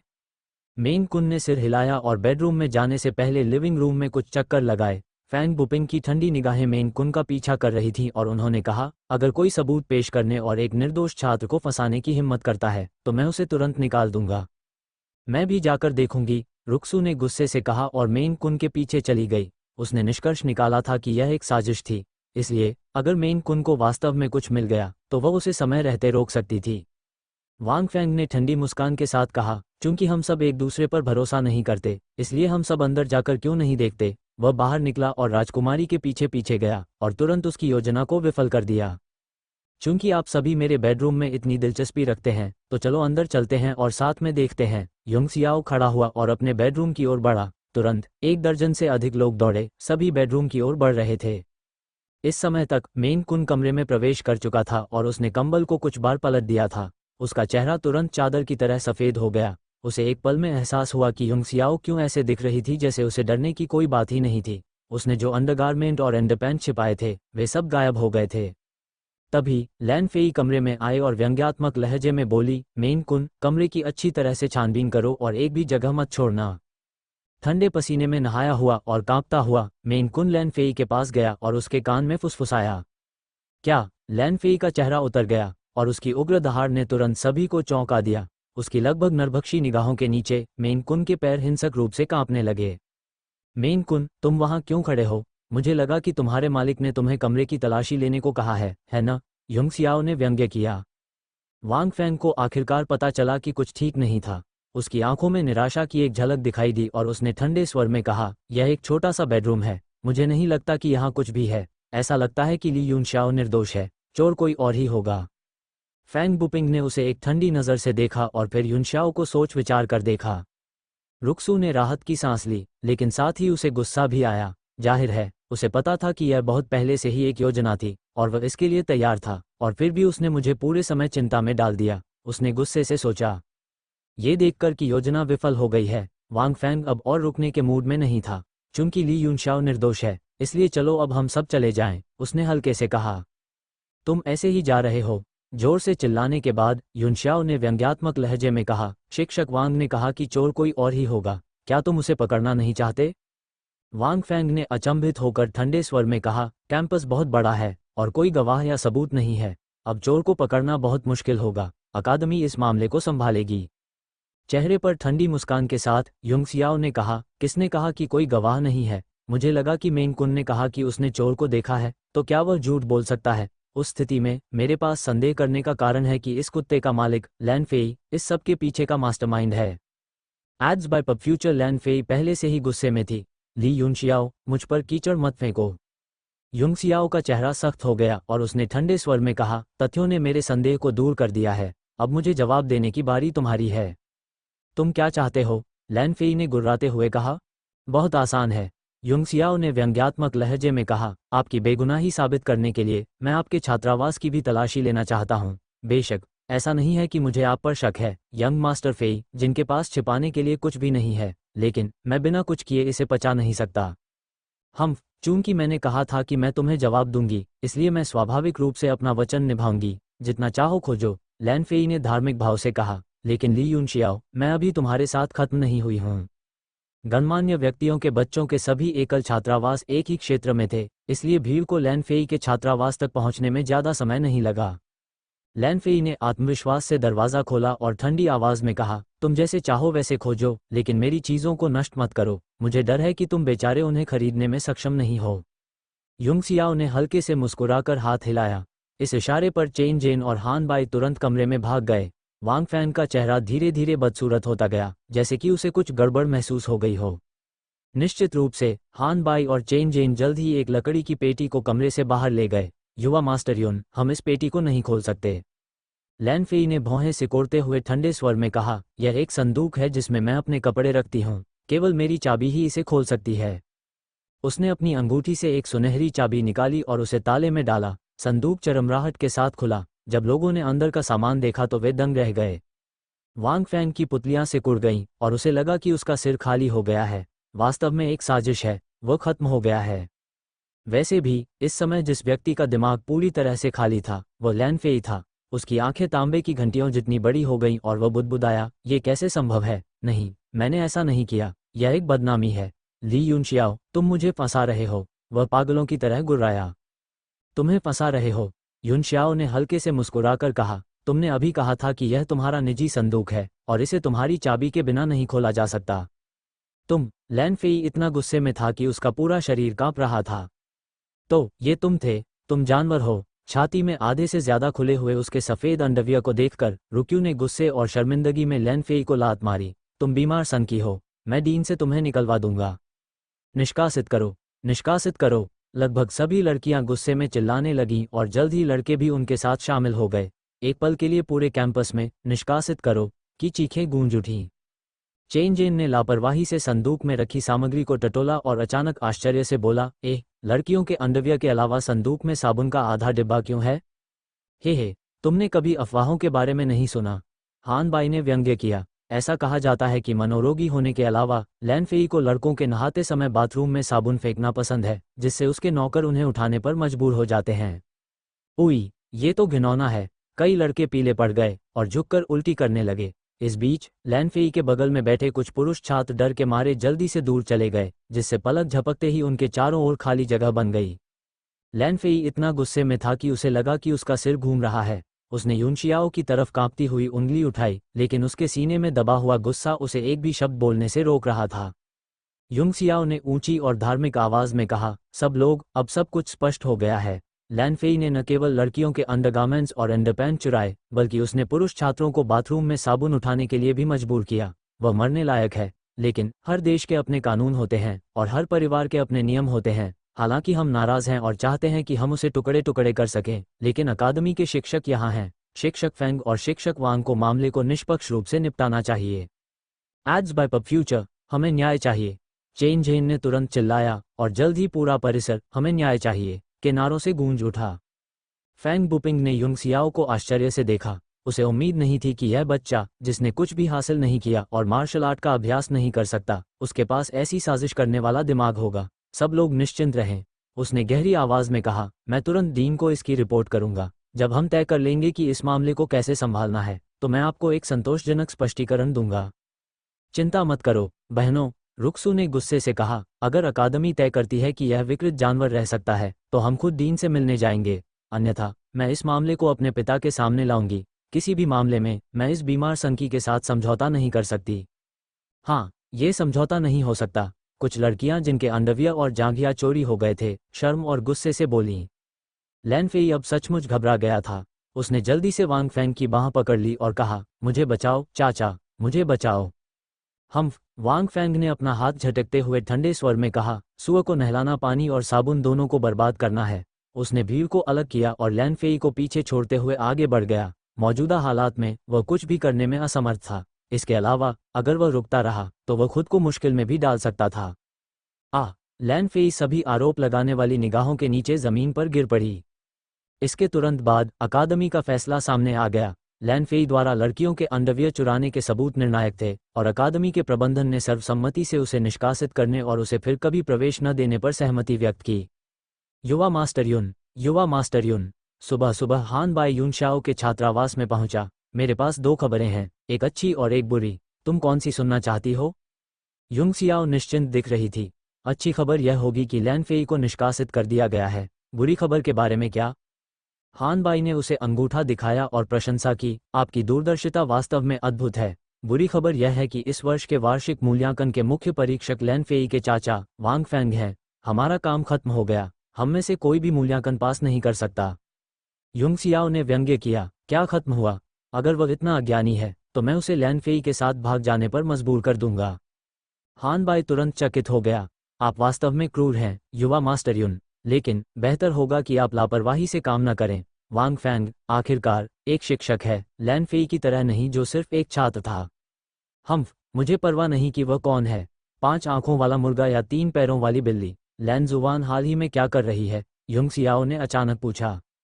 लैन जुवान, हान बाई की अभिव्यक्ति बदल गई और उसने उदास होकर कहा, तुमने वास्तव में मुझे याद दिला दिया है। लैन जुवान ने संदेश भेजा है कि वह अपने भाई का बदला लेगा। अब हम असली मुसीबत में हैं। ओह, युंग सियाओ ने हंसते हुए कहा। उसकी आंखें थोड़ी केंद्रित थीं। ये बहुत बढ़िया है। वो हर समय लैन जुवान के 5 रंगों वाले दिव्य वायु पत्थर के बारे में सोच रहा था। हान बाई को विदा करने के बाद वह अपनी भारी तलवार लेकर गुरुत्वाकर्षण कक्ष की ओर चल पड़ा। जिस समय लैन फेई को अकादमी से निष्कासित किया गया था, उस समय अल्केमिस्ट टॉवर की 4थी मंजिल पर गहन परीक्षा चल रही थी। लुओ युनशांग ने गंभीर भाव से हवा में तैरते एक विशालकाय कुल्हाड़ी को देखा। लौ के परिष्कार के तहत ये लाल रंग में बदल गया था। इसमें से जलती हुई गर्मी की लहरें निकल रही थीं, जो सभी दिशाओं में फैल रही थीं। कमरे के बीच में खड़ी युनशांग गर्मी से भीग रही थी, लेकिन उसके आसपास बैठे कुछ लोग हथियार के परिवर्तन को ध्यान से देखते हुए अप्रभावित लग रहे थे। गर्मी की लहरें हवा में लहरा रही थीं, लेकिन जब वे पुरुषों से कई फीट दूर थे तो वे सभी रुक गईं, जैसे कि किसी अदृश्य शक्ति ने उन्हें रोक दिया हो। अचानक युनशांग ने अपनी उंगलियां फैलाईं और सुनहरी धूल का एक बादल छिड़का, जो सितारों की तरह टोमाहॉक के चारों ओर गिरा और हवा में एक कर्कश ध्वनि भर गई। सुनहरी धूल को छूते ही हथियार का रंग चमकीला हो गया, लेकिन यह अस्थिर लग रहा था, जिससे गड़गड़ाहट की आवाजें आ रही थीं। पूरे कमरे का तापमान दूसरे स्तर पर पहुंच गया। आसपास खड़े लोगों की आंखों में आश्चर्य की झलक थी, जबकि उनमें से कुछ लोग आपस में कानाफूसी करने लगे। अध्याय 16। लुओ युनशांग अग्रिम अनुवादक, एंडलेस फैंटेसी अनुवाद संपादक, एंडलेस फैंटेसी अनुवाद। युनशांग की आंखें चमक उठीं। हालांकि उसका चेहरा असामान्य रूप से थका हुआ लग रहा था, लेकिन उसमें एक उत्साह था जिसे छिपाया नहीं जा सकता था। उसके हाथ तुरंत चमक उठे और उसकी उंगलियों पर कई मुहरें बन गईं, जो असली लौ की धाराओं में बदल गईं, जो टॉमाहॉक में उड़ गईं। हथियार, जो थोड़ा हिंसक था, ने अचानक एक खींचने वाला बल पैदा किया, जिसने बिखरी हुई सारी सोने की धूल को निगल लिया। एक क्षण के लिए चमकदार लाल टोमाहॉक की सतह सुनहरे धब्बों से झिलमिला उठी और उसमें से एक स्थिर भारी आभा निकली, जिससे उसके आसपास के लोगों को ऐसा महसूस हुआ जैसे कोई पहाड़ उन पर दबाव डाल रहा हो। संक्षिप्त करें, गिरना, चीखने के साथ ही उसकी उंगलियों से 2 प्रकाश किरणें कुल्हाड़ी में चली गईं और उसकी तीखी गर्मी और भारीपन तुरंत गायब हो गया। फिर वह तेजी से सिकुड़ने लगा और अंत में एक छोटी कुल्हाड़ी में बदल गया और उसकी हथेली में गिर गया। अपनी हथेली में मिनी कुल्हाड़ी का ध्यानपूर्वक निरीक्षण करने के बाद युनशान खुशी से कुछ लोगों की ओर चली गई और दोनों हाथों से उसे बीच में बैठे सफ़ेद दाढ़ी वाले बूढ़े व्यक्ति को सौंपते हुए उसने सम्मानपूर्वक कहा, मास्टर जू, कृपया एक नज़र डालें। जू हान की नज़र हल्के से कुल्हाड़ी पर पड़ी और वह मुस्कुराया और बोला, यह ज़रूरी नहीं है, ये सन स्मैशिंग एक्स श्रेष्ठ हथियार के पहले स्तर तक पहुंच गया है। युनशान, तुमने मूल्यांकन पास कर लिया है। पा पा पा बाकी कुछ लोगों ने ताली बजाई और मुस्कुराते हुए युनशान की ओर देखा, उनके चेहरे प्रशंसा से भरे हुए थे। युनशान बहुत खुश थी और उसका उत्साह इतना बढ़ गया था कि उसे काबू में नहीं रखा जा सका। धन्यवाद मास्टर जू, और आप सभी मास्टर्स। जू हान ने अपना सिर हिलाया और कहा, इसका हमसे कोई लेना देना नहीं है, ये सब तुम्हारा अपना प्रयास है। मैं बस ये जानना चाहता हूँ कि तुमने कारमोड को कैसे पिघलाकर लाल तांबा बनाया। पिछले मूल्यांकन में तुम इस चरण में असफल रहे थे। बाकी लोग चुप हो गए, सभी हैरान होकर उसकी ओर देखने लगे। युनशाओ का युवा चेहरा अचानक युनशान के दिमाग में घूम गया और साथ ही उसकी सुंदर सहज आवाज भी। क्योंकि भले ही लाल तांबे की विशेषता धातु है, लेकिन यह वास्तव में अग्नि तत्व की ओर अधिक झुका हुआ है, इसलिए इसमें कारमोड को पिघलाने की एक बेहतरीन क्षमता है। नतीजतन कई कीमियागर लाल तांबे के हथियारों को अपग्रेड करते समय कारमोड को प्राथमिकता देते हैं, लेकिन अगर इसमें स्काई क्रिस्टल रेत है तो यह एक अलग कहानी है। एड्स बाय पब फ्यूचर, क्योंकि आकाश क्रिस्टल रेत का गुण पानी है, ये लाल तांबे की अग्नि विशेषता को बेअसर कर देता है। इसलिए जितना अधिक आप जोड़ते हैं, लाल तांबे की कारमोड को पिघलाने की क्षमता उतनी ही खराब होती जाती है। समाधान बहुत सरल है, स्काई क्रिस्टल रेत को अशुद्धता के रूप में लें और इसे हटाने के लिए शोधन सार का उपयोग करें। मैं समझ गया। जू हान को ज्ञान हुआ। मुझे विश्वास नहीं हो रहा कि यह इतना सरल था। इस रहस्य को खोजने की आपकी क्षमता आपकी श्रेष्ठ बुद्धि का प्रमाण है। तियानशुई राज्य में अब एक और सच्चा कीमियागर है। कल मैं महामहिम को सूचित करने के लिए किसी को भेजूंगा। मुझे यकीन है कि वह रोमांचित होंगे और आपके लिए जश्न मनाने के लिए अपने लोगों के लिए एक और दावत का आयोजन करेंगे। युनशान का चेहरा थोड़ा लाल हो गया, लेकिन चूंकि उसके गाल पहले से ही अपनी आत्मा शक्ति और आदिम क्यूई के अत्यधिक उपभोग से पसीने से लथपथ थे, इसलिए वह और भी आकर्षक लग रही थी। मास्टर जू, कृपया महामहिम को सूचित करें कि मुझे दावत की आवश्यकता नहीं है, क्योंकि मुझे बहुत अधिक प्रचार पसंद नहीं है। यान लेई, जो जू हान के पीछे खड़ा था, हंसा और बोला, यह एक बड़ी उपलब्धि है, तो हम दावत कैसे नहीं कर सकते। युनशान, तुम तियानशुई राज्य की युवा पीढ़ी में सबसे प्रतिभाशाली व्यक्ति हो। सिर्फ 3 सालों में तुमने महामहिम को 2 दावतें देने के लिए मजबूर कर दिया है। सैकड़ों सालों से भगवान यांग दी एकमात्र व्यक्ति थे जिन्हें ये सम्मान मिला था।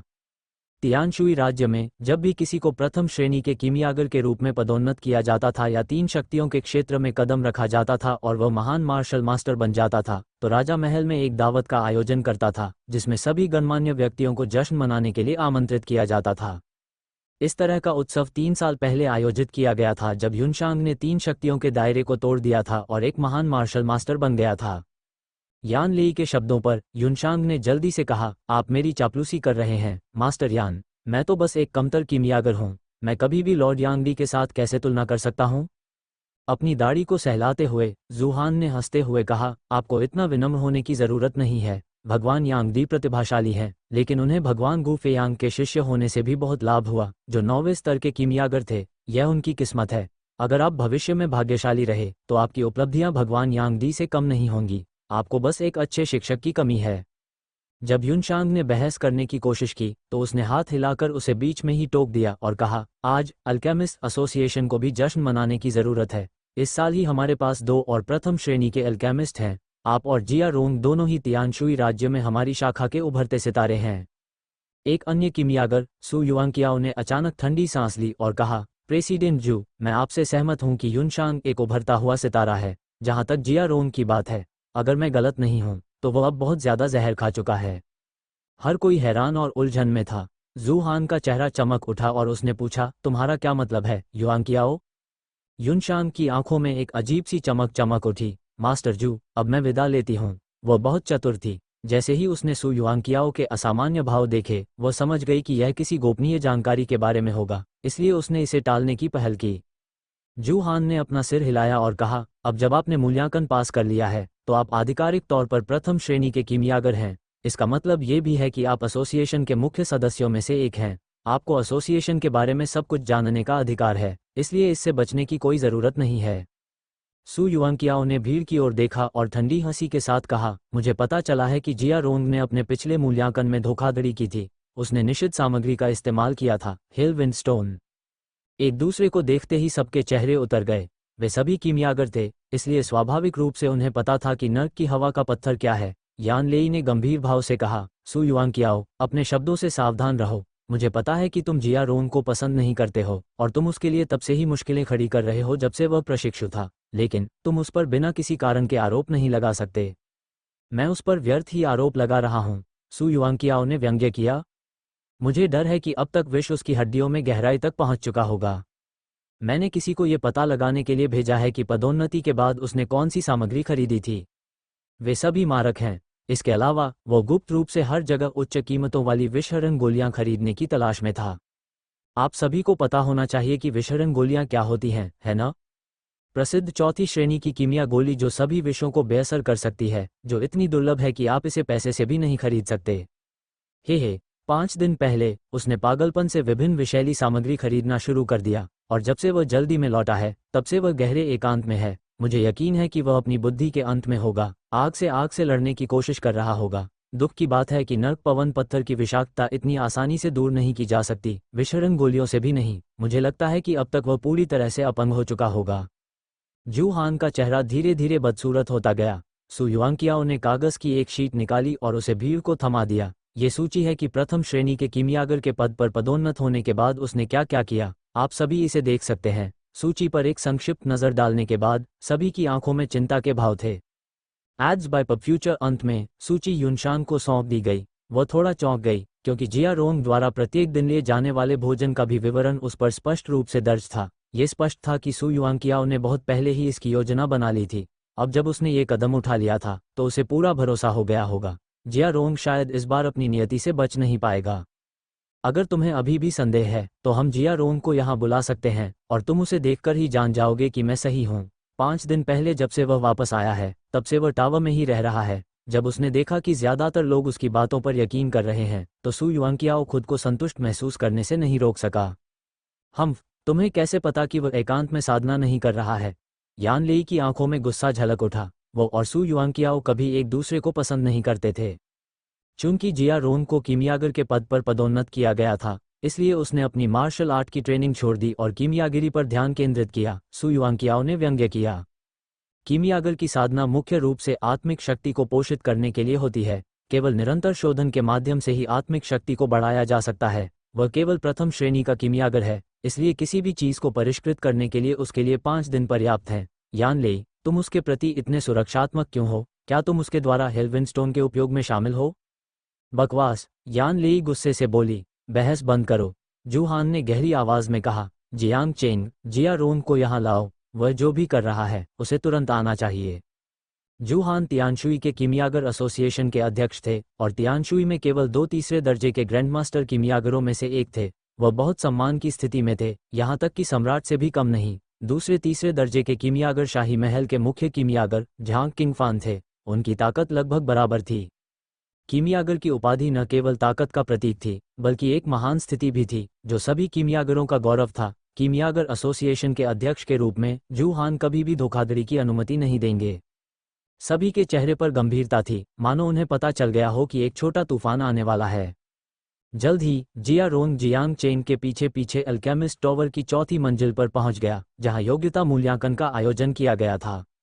जू हान का अभिवादन करने के बाद उसने दूसरों को सिर हिलाकर अभिवादन किया। जब उसने सू युआंकियाओ की ओर देखा तो उसके मुंह के कोनों पर मुस्कान की एक अस्पष्ट रेखा उभरी। अंत में उसकी नज़र युनशांग पर पड़ी और उसने प्रशंसा करते हुए कहा, जियांग चेंग ने अभी अभी मुझे बताया कि लॉर्ड युनशांग को प्रथम श्रेणी के अल्केमिस्ट के रूप में पदोन्नत किया गया है। तुम वाकई प्रतिभाशाली हो। राज्य संरक्षकों के 5 कमांडरों में तुम्हारी समग्र शक्ति सबसे मजबूत मानी जाती है। युनशांग ने सिर हिलाया और कहा, आप मेरी चापलूसी कर रहे हैं भगवान जिया। अन्य 4 कमांडरों की ताकत मेरी तुलना में कहीं ज्यादा है। मेरी किस्मत अच्छी थी। जिया रोंग मुस्कुराया और आगे कोई टिप्पणी नहीं की। इसके बजाय उसने ऊंची आवाज में कहा, प्रेसिडेंट जू, मैं एकांत में शोधन कर रहा था। क्या मैं जल्दबाजी में बुलाए जाने के पीछे का कारण जान सकता हूँ? क्या ये हो सकता है कि हम युनशांग की पदोन्नति का जश्न मना रहे हैं? सू युआंकियाओ की आंखों में संदेह की झलक थी। उसके अनुमान के अनुसार जिया रोंग का रंग रूप इतना अच्छा नहीं हो सकता था। उसने ठंडी सांस ली और कहा, तुम दिखावा करने में बहुत माहिर हो जिया रोंग। अब भी तुम दिखावा कर सकती हो कि तुम ठीक हो। जू हान ने सूची निकाली और उसे फेंकते हुए जिया रोंग को घूरते हुए कहा, युआंकियाओ को संदेह है कि आपने पिछले मूल्यांकन के दौरान हिल विंडस्टोन का इस्तेमाल किया था। ये पिछले कुछ दिनों में आपके बारे में उनकी जांच का नतीजा है। मुझे अभी आपसे स्पष्टीकरण चाहिए। ठंडी सांस लेते हुए जिया रोंग ने सूची ली और उस पर नजर डाली। उसके दिल की गहराइयों से तुरंत गुस्से की ज्वाला भड़क उठी। ये बूढ़ा कमीना, मुझे यकीन नहीं होता कि उसने वाकई किसी को मेरा पीछा करने के लिए भेजा है। साथ ही उसे एक डर भी लगा। सौभाग्य से यंग मास्टर युन ने मुझे विष से मुक्त कर दिया है और मुझे आत्मा साधना तकनीक भी सिखाई है, अन्यथा मैं आज अपनी प्रतिष्ठा खो देता और बर्बाद हो जाता। इस समय युनशाओ के प्रति उनकी कृतज्ञता फव्वारे की तरह फूट पड़ी। सू युआंकियाओ, तुम बूढ़े आदमी, तुम्हें ही मुझे स्पष्टीकरण देना चाहिए। उसने सूची नीचे फर्श पर फेंक दी और गुस्से से बोला, लॉर्ड प्रेसिडेंट, अगर मैंने कभी नर्क की हवा का पत्थर इस्तेमाल किया तो आप सभी इसे आसानी से पहचान सकते हैं, लेकिन अगर मैंने ऐसा नहीं किया तो मुझे इस बूढ़े आदमी सू से स्पष्टीकरण चाहिए। जू हान ने सिर हिलाया और कहा, मैं करूंगा। अब अपने हाथ आगे बढ़ाओ और अपनी दिव्य भावना को पूरी तरह से नियंत्रित करो। हम तुम्हारी शारीरिक स्थिति की पूरी तरह से जांच करेंगे। सू युआंकियाओ ने भयानक मुस्कान के साथ कहा, तुम्हें मुझसे जवाब चाहिए। देखते हैं जब हम तुम्हारी समस्या का पता लगा लेंगे तो तुम अपनी मौत का सामना कैसे करोगे। जिया रोंग अचानक मुस्कुराया और गर्व से अपना सिर उठाया और कहा, मेरे पास जिया रोंग छिपाने के लिए कुछ भी नहीं है। आप जितना चाहें जांच कर सकते हैं। चलो। उसने अपनी आस्तीन ऊपर की और एक जोड़ी सुंदर हाथ आगे बढ़ाए। अध्याय 17, वार्षिक मूल्यांकन अनुवादक, एंडलेस फैंटेसी अनुवाद संपादक, एंडलेस फैंटेसी अनुवाद। सबकी आंखों में संदेह की झलक थी। दोनों हाथ जेड की तरह गोरे थे, जंग का कोई निशान नहीं था और जिया रोंग को कोई डर नहीं लग रहा था। क्या ऐसा हो सकता है कि सू युआंकियाओ ने उसके साथ गलत किया हो? सू युआंकियाओ का दिल धड़क उठा जब उसने अपनी आंखें चौड़ी करके हाथों को देखा और अचानक उसके दिल में एक बुरी भावना उमड़ पड़ी। ये कैसे संभव है? वह नर्क पवन पत्थर के विष को कैसे ठीक कर सकता था? उसने अपनी आंखें केंद्रित की और अचानक अपनी दिव्य भावना को बाहर भेजा। मैं तुम्हारे शरीर की अच्छी तरह से जांच करना चाहता हूँ। भले ही तुम विष को ठीक कर सको, लेकिन तुम्हारी आत्मा की शक्ति किसी कीमियागर के स्तर तक नहीं पहुंच सकती। मैं तुम्हारा पर्दाफाश करने जा रहा हूं, धोखेबाज। ठीक उसी समय लगभग सभी ने जिया रोंग के शरीर में अपनी दिव्य भावना भेजी। उसके चेहरे पर अभी भी वही निडरता थी और वह सू युआंकियाओ को ठंडेपन से घूर रहा था। उसकी आंखों में उपहास का भाव था, जैसे कि वह किसी जोकर को तमाशा करते हुए देख रहा हो।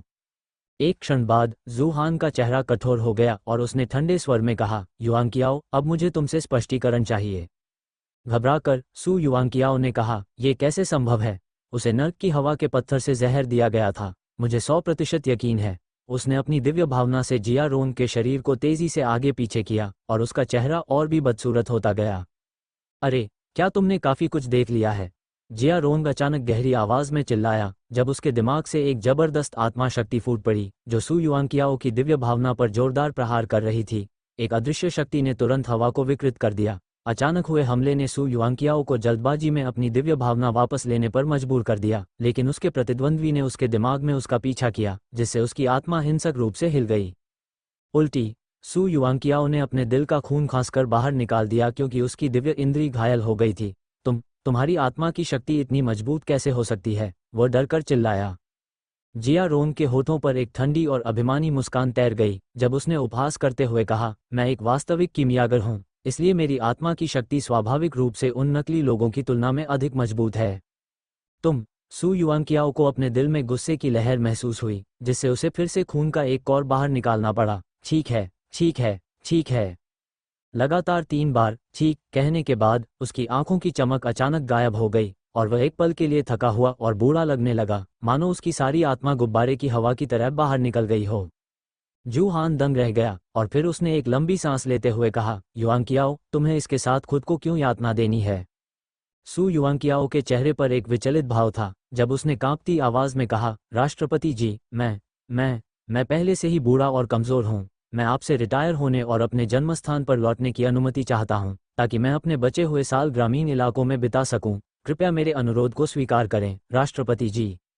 हर कोई सदमे में जम गया जब उन्हें एहसास हुआ कि सू युआंकियाओ की दिव्य भावना अत्यधिक क्रोध के कारण बिखर गई थी और उसकी आत्मा की शक्ति तेजी से एक प्रशिक्षु कीमियागर के स्तर तक कम हो गई थी। यहाँ तक कि जिया रोंग भी थोड़ा हैरान था, लेकिन उसका दिल बेजोड़ उत्साह और खुशी से भर गया था। उसने सिर्फ 5 दिनों तक आत्मा साधना तकनीक का अभ्यास किया था और फिर भी उसकी आत्मा शक्ति पहले से ही इतनी मजबूत थी कि वह सू युआंकियाओ को गंभीर रूप से घायल कर सके। हालांकि सू युआंकियाओ सिर्फ एक प्रथम श्रेणी का कीमियागर था, लेकिन उसने लंबे समय से अपने लिए एक नाम बना लिया था और उसकी आत्मा शक्ति पहले स्तर पर स्थिर थी। एड्स बाय पब फ्यूचर, युवा मास्टर युन, आप वास्तव में कौन हैं? जिया रोंग अब रहस्यमय किशोर के प्रति पूर्ण समर्पण में था। ऐसी अद्भुत साधना तकनीक के साथ वह 50 साल तक युंग सियाओ का सेवक बनने के लिए भी तैयार था। 50 दिनों की तो बात ही छोड़िए। जू हान ने असहाय भाव से अपना सिर हिलाया। सू युआंकियाओ ने प्रथम श्रेणी के कीमियागर की अपनी ताकत खो दी थी और चूंकि वह बूढ़ा था, इसलिए उसके लिए इसे वापस पाना असंभव था। इसके अलावा अगर वह कीमियागर संघ में रहना चाहता था तो उसे हमेशा दूसरों से बदला लेने के प्रति सतर्क रहना होगा, क्योंकि उसने अपने समय में कई लोगों को नाराज किया था। बस घर जाओ और ठीक हो जाओ, अध्यक्ष ने कहा। चिंता मत करो, मैं महामहिम को सब कुछ बता दूंगा। सू युआंकियाओ ने कांपती हुई आवाज में कहा, धन्यवाद लॉर्ड प्रेसिडेंट। किसी की नज़रों से नज़र मिलाने की हिम्मत न जुटा पाने के कारण वह अपना सिर नीचे झुकाकर लड़खड़ाते हुए चला गया। जू हान ने फिर से एक लंबी सांस ली, फिर एक स्पष्ट ऊंची आवाज में कहा, बीमारी के कारण मास्टर सू ने सेवानिवृत्त होने और अपने जन्मस्थान पर लौटने का फैसला किया है। अब से उनके और बाकी सभी के बीच के सभी पुराने हिसाब किताब खत्म हो गए हैं। किसी को भी किसी भी कारण से उन्हें परेशान नहीं करना चाहिए। जब उसने अपनी बात खत्म की तो उसने अपनी नज़र जिया रोंग पर टिका दी। जिया रोंग ने हल्के से मुस्कुराते हुए अपनी बाहें छाती पर रख लीं और कहा, मैं राष्ट्रपति से सहमत हूं।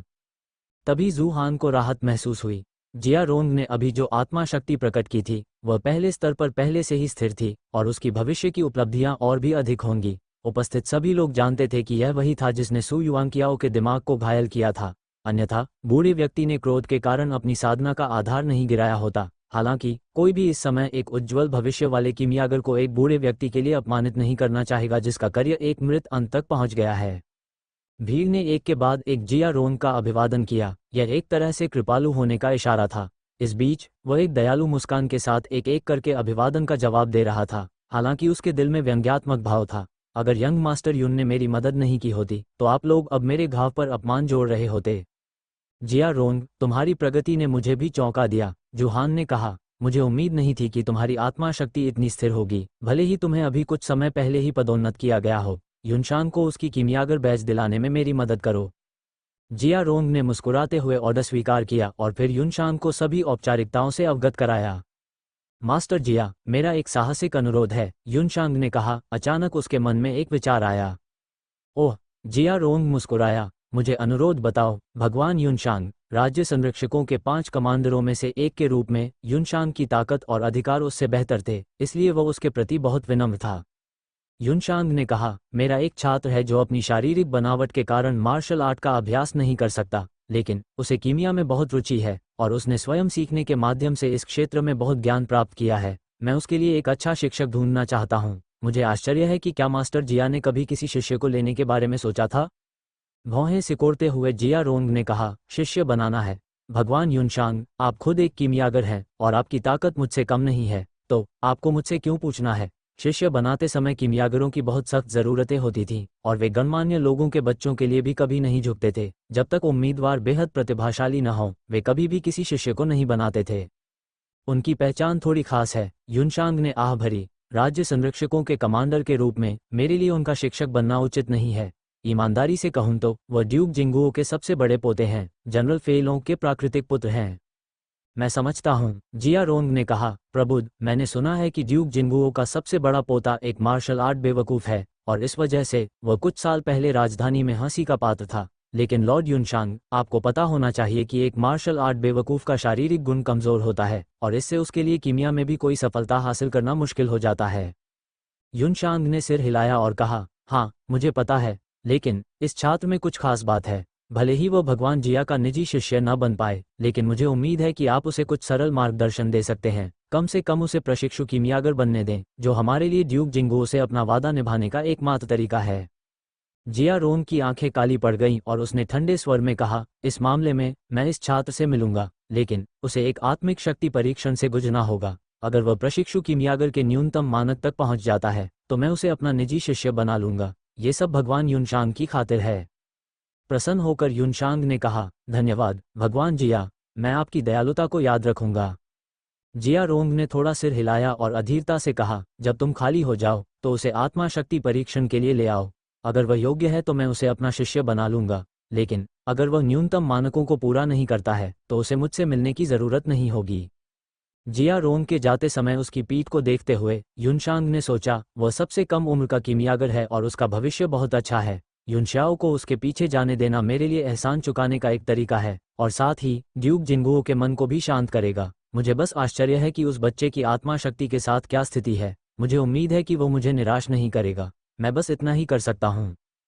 Ads by pub future. 3 दिन बाद अंततः अकादमी के वार्षिक मूल्यांकन का समय आ गया। मूल्यांकन के बाद वार्षिक 2 महीने की छुट्टी होती थी। जो छात्र उत्तीर्ण होते थे उन्हें अगले सेमेस्टर में इंटरमीडिएट कक्षा में पदोन्नत किया जाता था, जबकि जो असफल होते थे उन्हें अपना सामान पैक करके कैंपस छोड़ना पड़ता था। हर साल शक्तिशाली परिवारों के बड़ी संख्या में छात्रों को निकाल दिया जाता था, जबकि अधिकांश गरीब छात्र उत्तीर्ण हो जाते थे। आखिरकार एक बार जब वे असफल हो जाते थे तो उनका भाग्य पूरी तरह से नश्वर हो जाना था, इसलिए उनमें से हर एक पागलों की तरह साधना करता था। मूल्यांकन अकादमी के सबसे बड़े मार्शल आर्ट क्षेत्र में आयोजित किया गया था। ये परिसर के भीतर प्रतिष्ठित इमारतों में से एक था और इसके निर्माण की अध्यक्षता तियानशुई के अल्केमिस्ट एसोसिएशन के पूर्व अध्यक्ष लॉर्ड यांग डी ने स्वयं की थी। कई प्रकार के अत्यंत दुर्लभ अयस्कों से निर्मित 1000 वर्ग मीटर से अधिक क्षेत्र में फैला ये क्षेत्र शानदार लग रहा था। अखाड़े से कुछ ही दूरी पर परिसर की सबसे आकर्षक संरचना थी गु फेयांग की विशाल प्रतिमा। तलवार की मूठ पर एक हाथ टिकाए, मुंह के कोनों पर एक ज्ञान भरी मुस्कान के साथ दूर तक देखती मूर्ति। इसे गु फेयांग के शिष्य यांग डी ने 15 साल पहले उनकी मृत्यु के बाद गढ़ा था। युंग सियाओ एक कोने में चुपचाप खड़ा था, अपने चेहरे को देख रहा था। उसके विचार शून्य की परतों को पार कर उसके पिछले जीवन के साथ एक हो गए थे। ठीक है, यांग डी काफी विचारशील है, युंग सियाओ ने एक व्यंग्यपूर्ण मुस्कान के साथ खुद से कहा, हालांकि वो थोड़ा निराश दिख रहा था। तभी 2 छात्र उसके पास से गुजरे और उसे देखा, फिर आपस में चर्चा करने लगे। मुझे विश्वास नहीं हो रहा है कि आपने आदिम क्यूई को संघनित कर लिया है और केवल कुछ महीनों के एकांतवास के बाद ही योद्धा बन गए हैं। हाँ, ये सब मूल्यांकन के लिए है। आपको पता होना चाहिए कि योद्धा इंटरमीडिएट ग्रेड में सीधे कुलीन वर्ग में जा सकते हैं। हाँ, मुझे पता है। वैसे मैं फंस गया हूँ क्योंकि मैंने केवल 2 चक्र खोले हैं। क्या आपको लगता है कि मैं खत्म हो जाऊंगा? चिंता मत करो, जब तक तुमने एक चक्र खोला है तुम्हें अगली कक्षा में पदोन्नत किया जा सकता है। उस लड़के को देखो, ली परिवार का महान युवा गुरु, एक ठेठ हारने वाला, वो वही है जिसे बाहर कर दिया जाएगा। क्या आपको यकीन है कि ली परिवार के युवा स्वामी को खत्म कर दिया जाएगा? बेशक। तुम्हें क्या लगता है ये जगह क्या है? ये जेलन अकादमी है। अगर महामहिम यहाँ है तो उन्हें भी नियमों का पालन करना होगा। लानत है, युंग सियाओ ने गाली दी, लेकिन वह स्वाभाविक रूप से इन कमतर लोगों से बहस नहीं करेगा। वह जल्दी से मैदान में चला गया, जहां उसने बड़ी संख्या में छात्रों को इकट्ठा पाया, जिनमें से कई यहां देखने के लिए आए थे। वे उन छात्रों की ओर इशारा कर रहे थे जिनका मूल्यांकन होने वाला था और एक दूसरे से बात कर रहे थे। युवा मास्टर युन, आप इतनी देर से क्यों आए? हान बाई उनके पास गया। युनशाओ ने भौहें सिकोड़ते हुए पूछा, इतने सारे लोग क्यों हैं? हान बाई ने दर्शकों की ओर देखते हुए ठंडी सांस ली। वे हमें देखने के लिए यहाँ हैं। जैसा कि आप जानते हैं, हमारी कक्षा को हमेशा से ही कचराग्रस्त वर्ग कहा जाता रहा है और गरीबीग्रस्त वर्ग के ये छात्र ये देखने के लिए यहाँ हैं कि हम में से कितने लोग यहाँ से चले जाएंगे। 1 दर्जन से अधिक लोगों ने इस मूल्यांकन को छोड़ दिया है और घर जाने के लिए अपना सामान पैक कर लिया है। युनशाओ ने अपने चारों ओर देखा। निश्चित रूप से वहाँ बहुत कम लोग थे। जो लोग उनके विशेषाधिकार प्राप्त वर्ग में शामिल हो सकते थे, वे सभी साम्राज्य में बहुत अच्छी पृष्ठभूमि के थे। भले ही वे योद्धा न बन सकें, फिर भी उन्हें अच्छी सुविधाएं दी जाती थीं और उनका भविष्य उज्ज्वल होता था। इसलिए उनकी कक्षा के छात्र, हालांकि अकादमी में बहुत कम लोग उन्हें भड़काने की हिम्मत करते थे, काफी अप्रिय थे। बहुत से लोग उन्हें खुद को मूर्ख बनाते देखना पसंद करते थे। अध्याय 18। चुनौती भरा पत्र। अनुवादक एंडलेस फैंटेसी अनुवाद संपादक एंडलेस फैंटेसी अनुवाद। मेरे घर की तरफ मत आना, मैं पहले यहाँ आया हूँ। हाँ, इतने कंजूस मत बनो। चलो हम सब मिलकर जगह बांटते हैं। उन्हें खुद को बेवकूफ़ बनाते हुए देखने का मौका मिलना दुर्लभ है। आपको क्या लगता है कि मूल्यांकन के बाद कचराग्रस्त कक्षा के कितने छात्र बचेंगे? शायद 5 में से 1। उस कक्षा में 60 छात्र हैं, लेकिन केवल 30 ही आए हैं। मुझे लगता है कि उनमें से आधे बाहर हो जाएंगे। क्या आप लोग शर्त लगाना चाहते हैं? हम में से हर कोई 1 नंबर देगा और सबसे नज़दीक वाला जीतेगा। जरूर। 12। इतना आशावादी, मैं कहता हूँ 9। जैसे ही दर्शकों की उत्साहित आवाज़ों के शोर से अखाड़ा गूंज उठा, वांग फैंग की आवाज़ अचानक गूंज उठी, लगभग सभी परीक्षार्थी यहाँ आ चुके हैं। मैं उन लोगों का इंतजार नहीं करूंगा जो अभी तक नहीं आए हैं, वे अयोग्य घोषित कर दिए गए हैं। शिक्षक लुओ एकांत साधना में है, इसलिए मैं ही आपके मूल्यांकन की अध्यक्षता करूंगा। उसने भीड़ की ओर ठंडी निगाह से देखा, फिर अचानक दुष्टता से मुस्कुराया और कहा, मैं इस बार नियमों में थोड़ा बदलाव करने जा रहा हूँ। अतीत में जो लोग अपने चक्र खोल लेते थे या 1000 से ज्यादा कैटी की ताकत से मुक्का मार सकते थे, उन्हें पास माना जाता था। लेकिन इस साल पास होने के लिए आपको ये दोनों करने में सक्षम होना चाहिए, अन्यथा आप अयोग्य घोषित कर दिए जाएंगे। उसकी ठंडी निगाहें यूनशियाओ पर घूम गईं। वह जानता था कि उसके पास पहले से ही 1000 से ज्यादा पाउंड की ताकत होगी, क्योंकि उसने लैन फेई को हरा दिया था।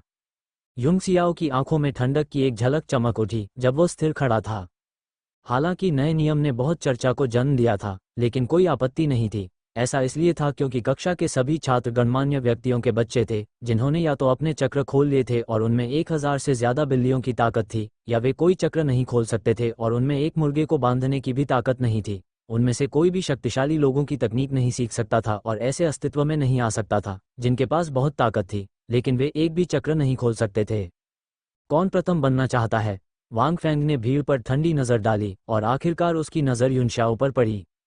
यहाँ तक कि शांगगुआन किंग, डू फैंग और कुछ अन्य लोग भी उसे घूर रहे थे। चूंकि लैनफी को निष्कासित कर दिया गया था, इसलिए छात्रों के इस समूह ने अपना नेता खो दिया था और अब शांगगुआन किंग उनका नेतृत्व कर रहे थे। लेकिन उस दिन युंगसियाओ ने जो ताकत दिखाई थी वो इतनी अद्भुत थी कि उनमें से किसी ने भी उसे और भड़काने की हिम्मत नहीं की। तुम क्या देख रहे हो? क्या तुम चाहते हो कि मैं तुम्हें अपनी उंगली से अंधा कर दूं? युनशाओ ने उन्हें घूरकर देखा और फिर भीड़ से बाहर चली गई। उसकी धमकी से भयभीत होकर शांगगुआन किंग और उसके साथियों ने तुरंत अपना सिर झुका लिया, लेकिन उनकी आंखों में विष भरा भाव था और वे अपने दिल में कोस रहे थे। वांग फैंग को तिरस्कार से देखते हुए युंगसियाओ ने व्यंग्य किया, आप हमसे तभी आगे निकल पाएंगे जब हमने अपने चक्र खोल लिए होंगे और 1000 से अधिक कैटी की ताकत दिखाई होगी। अपनी आंखें खोलो और ध्यान से देखो। जब वो ठंडी मुस्कान के साथ आगे बढ़ा तो उसके हृदय चक्र से एक हरे रंग की रोशनी निकली। उसके हर कदम के साथ एक और चक्र खुल जाता था, जिससे रंग बिरंगे बादलों जैसी चमकदार रोशनी निकलती थी। मूलाधार चक्र, त्रिकास चक्र, मुकुट चक्र। उसके शरीर से प्रकाश की किरणें फूट पड़ी, जिससे वो असंख्य रंगों से ढक गया और देवता जैसा दिखने लगा। 7। मुझे विश्वास नहीं हो रहा कि उसने सभी 7 चक्र खोल दिए हैं।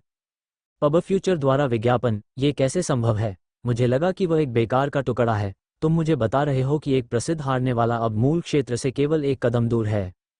वांग फैंग पूरी तरह से अवाक रह गया। उसने शुरू में सोचा था कि युंगसियाओ ने लैनफी को हराने के लिए कुछ गोलियों या ताकतवर लोगों की तकनीक पर भरोसा किया था। आखिरकार ये दुनिया को पता था कि क्षतिग्रस्त मेरिडियन के कारण वह कभी भी खेती नहीं कर सकता था। वह अपनी मेरिडियन को कैसे खोल सकता था? मुझे याद है कि ली परिवार ने एक बार उसे ठीक करने के लिए चौथे दर्जे के कीमियागर को बुलाया था, लेकिन कोई फायदा नहीं हुआ। अब ध्यान से देखो, 1000 से ज्यादा का मुक्का कुछ भी नहीं है। युंगसियाओ अचानक बाहर निकल आया और हीरे की चट्टानों से पक्की जमीन एक धमाके के साथ बिखर गई और ऐसी रेखाएं बन गईं जो मकड़ी के जाले जैसी लग रही थीं। वह धीरे से पीछे झुका, फिर बिजली की तरह तेजी से अपनी मुट्ठी बाहर फेंकी और उसे सीधे ताकत मापने वाली चट्टान पर गिरा दिया। धमाका! अखाड़े के बीचों बीच एक जोरदार धमाकेदार आवाज गूंजी जब बल ने ताकत मापने वाली चट्टान की ओर धावा बोला। भीड़ की चौंकी हुई सुस्त निगाहों के बीच युंगसियाओ ने धीरे से अपनी मुट्ठी वापस खींच ली। चट्टान की सतह पर तरबूज के आकार का एक गहरा गड्ढा साफ दिखाई दे रहा था।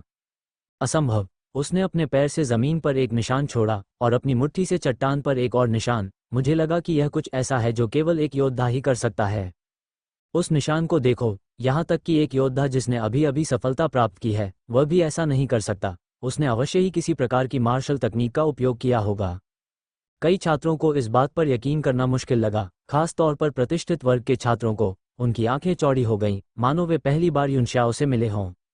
मानसिक रूप से तैयार होने के बावजूद हान बाई और चेन जेन को तब गहरा सदमा लगा जब उन्होंने देखा कि युंगसियाओ के शरीर ने 7 चक्रों की रोशनी उत्सर्जित की और फिर 1000 से ज्यादा कैटी की ताकत वाला मुक्का मारा। इस बीच शांगगुआन किंग और उसके साथियों के चेहरे मौत की तरह पीले पड़ गए। इतनी शक्तिशाली ताकत के सामने वे फिर से मुसीबत खड़ी करने की हिम्मत कैसे कर सकते थे? मुझे विश्वास नहीं हो रहा है कि तुमने अपनी ताकत इतनी गहराई से छुपा रखी है, ली यूनशियाओ, रुक्सू उत्साह से चिल्लाया। अखाड़े में सबसे बदसूरत चेहरे वाला व्यक्ति कोई और नहीं बल्कि वांग फैंग था। वह अपने दिल में लैन फेई को कोस रहा था क्योंकि वह युंगसियाओ की असली ताकत को समझ नहीं पाए। क्या अब सभी संतुष्ट हैं? युंगसियाओ ने ठंडे अंदाज में इधर उधर देखा और जिस किसी को भी उसने देखा उसने अपना सिर नीचे कर लिया। अंत में उसने अपनी नज़र वांग फैंग पर टिकाई और व्यंग्यात्मक लहजे में कहा, शिक्षक वांग, मैं बहुत व्यस्त हूँ और पहले निकल जाऊंगा। ये तो चेहरे पर तमाचा मारने जैसा था। वांग फैंग गुस्से से भर गया, लेकिन वह कुछ नहीं कर सकता था, इसलिए उसने मजाक करते हुए कहा, ऐसा मत सोचो कि चक्रों को खोलने के बाद तुमने कुछ महान हासिल कर लिया है। मैं तुम्हें बता दूं, ये सिर्फ मार्शल आर्ट की मूल बातें हैं। युंगसियाओ ने उसे तिरस्कार भरी नज़र से देखा और हंसते हुए वहां से चला गया। इससे वांग फैंग इतना क्रोधित हो गया कि उसके अंदर आदिम क्यूई उबलने लगी, लेकिन वह युंगसियाओ का कुछ नहीं कर सका। इसके बजाय उसने आदिम क्यूई को अपने पैरों में दबा लिया, जिससे ज़मीन टूट गई। युंगसियाओ की हंसी अचानक रुक गई जब वह अखाड़े के किनारे पहुंचा। उसके आगे सफ़ेद कपड़ों में एक आदमी खड़ा था जो उसे देखकर मुस्कुरा रहा था। मुझे अपना परिचय देने दो, मैं लैन जुवान हूँ, एक स्नातक छात्र और जुवान गैंग का नेता। जैसे ही उसने अपना नाम बताया, आसपास के सभी छात्रों के चेहरे पर हैरानी के भाव उभर आए। उसके चेहरे पर श्रेष्ठता का भाव था जिसे छिपाया नहीं जा सकता था। वह ये देखने के लिए उत्सुक था कि जब युनशाओ उसका नाम सुनेगी तो उसके चेहरे पर निराशा और घबराहट का भाव कितना मज़ेदार होगा, लेकिन वह जल्द ही निराश हो गया। युनशाओ ने सभी प्रकार के दिखावटी लोगों को देखा था, इसलिए उसने अपनी तर्जनी उंगली दिखाते हुए तिरस्कार से कहा, हम अच्छे कुत्ते रास्ता नहीं रोकते। आप? लैन जुवान गुस्से से आग बबूला हो गया और लगभग उसके मुंह से खून निकल आया। अकादमी में किसी भी छात्र ने उससे इस तरह बात करने की हिम्मत नहीं की थी, इतने सारे लोगों के सामने तो बिल्कुल नहीं। उसकी आंखों से गुस्सा फूट पड़ा, लेकिन जैसे जैसे वह अपने आप को संभालता गया, वह जल्दी ही दब गया। हालांकि उसका शरीर और भी कठोर और अस्वाभाविक होता जा रहा था। ठीक है, मैं तुम्हारे साथ इस बारे में झगड़ा नहीं करूंगा। मैं आज यहाँ अपने निकम्मे भाई के लिए आया हूँ। पब फ्यूचर द्वारा विज्ञापन। ओह, मैंने छोटे कुत्ते को पीटा है, उसके बाद एक बड़ा कुत्ता आ गया है। क्या ली परिवार के सभी सदस्य तुम्हारी तरह असभ्य हैं? अशिष्ट मेरी गांड, इतने सालों तक हमारे परिवारों के बीच लड़ाई और इतने सारे लोगों की मौत के बाद, साथ ही मैंने तुम्हारे छोटे भाई को भी अपंग बना दिया। तुम मुझसे तर्क करने आए हो? अगर तुम मूर्ख नहीं हो तो क्या हो? मुझे तुम्हारी बकवास बहुत हो गई है, छोटे कमीने। मैं तुम्हें इस दुनिया में आने का पछतावा करा दूंगा। लैन जुवान अब अपना आपा नहीं रख सका और गुस्से में कोसने लगा। हे, ये तो ठीक है। एक बदमाश हमेशा बदमाश ही रहेगा, तो फिर दिखावा क्यों? मैं तुमसे बहस नहीं कर रहा हूँ, मैं तुम्हें चुनौती पत्र देने आया हूँ। उसका चेहरा क्रोध से लाल हो गया था। उसने एक पत्र निकाला जिसके ऊपरी भाग पर सुनहरी स्याही से चैलेंज लिखा हुआ था और उसे युनशाओ की ओर फेंक दिया। उनके टकराव ने जल्द ही वांग फैंग के मूल्यांकन में उपस्थित सभी लोगों का ध्यान आकर्षित किया। जैसे ही उन्होंने सुना कि चुनौती का पत्र आया है, उनकी आंखें चमक उठीं और वे सभी कान खड़े करके ध्यान से सुनने लगे। लैन जुवान ने अपना सिर ऊपर उठाया और व्यंग्यात्मक लहजे में कहा, जब मेरा भाई और तुम लड़ रहे थे तो यह कोई बड़ी बात नहीं थी, ये बच्चों के बीच का खेल था। हालांकि मेरे निकम्मे भाई ने कुछ ऐसा किया था जिससे हंगामा मच गया। खैर, वह इसके लिए निष्कासित होने का हकदार था, लेकिन उसका सबसे बड़ा भाई होने के नाते मैं उसकी अनदेखी नहीं कर सकता। मुझे तुम्हें सबक सिखाना है। दूर से वांग फैंग ने जब ये सुना तो उसके मुंह से खून निकलने वाला था। उसका चेहरा गुस्से से लाल हो गया था और आंखों से आग निकल रही थी। लैन फेई की घटना के नकारात्मक प्रभाव को कम करने के लिए वह गुप्त रूप से यह बात फैला रहा था कि लैन फेई के साथ गलत हुआ है और युंगसियाओ ने उसे फंसाया है। लेकिन जैसे ही बहुत से लोग इस पर विश्वास करने लगे, लैन जुवान वास्तव में सामने आया और कबूल किया कि उसके भाई ने वास्तव में ऐसा किया है। इससे उसकी सारी मेहनत बेकार हो गई और लैन फेई के अकादमी में वापस आने की संभावना पूरी तरह खत्म हो गई। इसके अलावा राजधानी में उसकी प्रतिष्ठा बर्बाद हो गई और वह फिर कभी अपना सिर नहीं उठा सका। दूसरी ओर लैन जुवान ने अपने भाई के लिए खड़े होकर खुद के लिए अच्छी प्रतिष्ठा अर्जित की थी। इससे न केवल उसके अनुचर उसके प्रति अधिक वफादार और आज्ञाकारी बनेंगे, बल्कि लैन परिवार के सदस्य भी उसके बारे में बेहतर सोचेंगे। उसने एक पत्थर से दो पक्षियों को मार डाला था।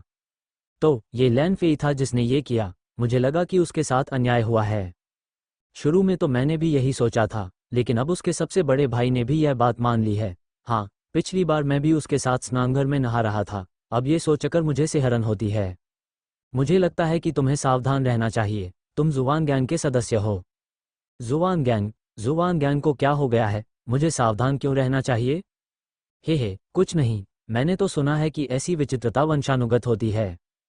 तरह तरह की टिप्पणियों की आवाज़ें हवा में फैल गईं। वांग फैंग इतना क्रोधित था कि उसकी छाती फटने वाली थी। लैन जुवान, तुम बहुत निर्दयी हो। लैन जुवान के चेहरे पर विजयी मुस्कान थी और उसका दिल इतनी खुशी से भर गया था कि ऐसा लग रहा था जैसे कोई फूल खिल रहा हो।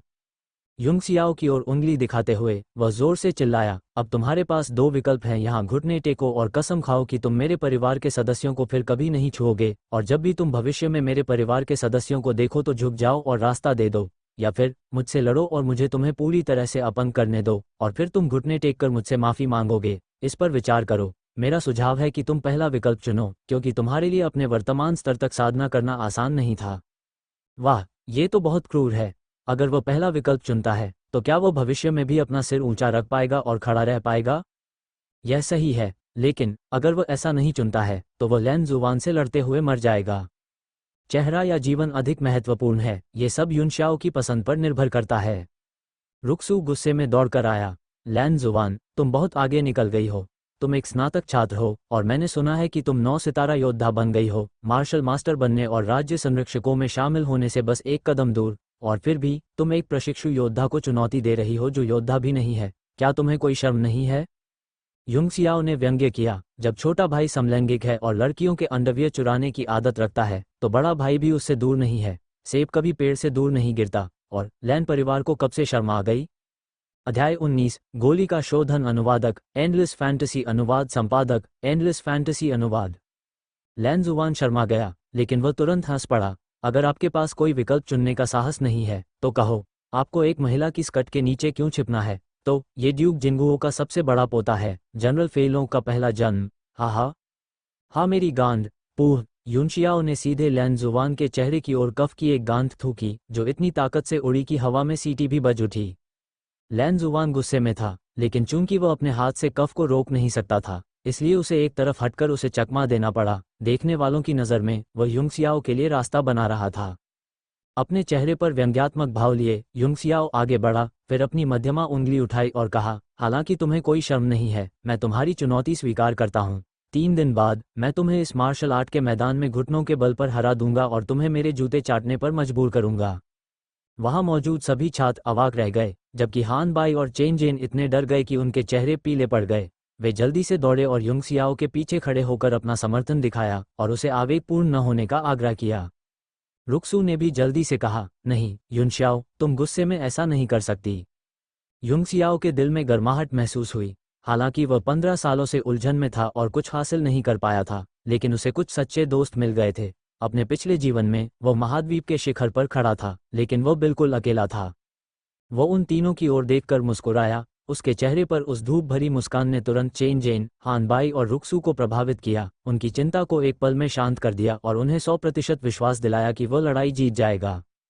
वे स्तब्ध थे, अपनी जगह पर ही जड़वत हो गए थे और समझ नहीं पा रहे थे कि उन्हें ऐसा अजीब, असंभव एहसास क्यों हो रहा था।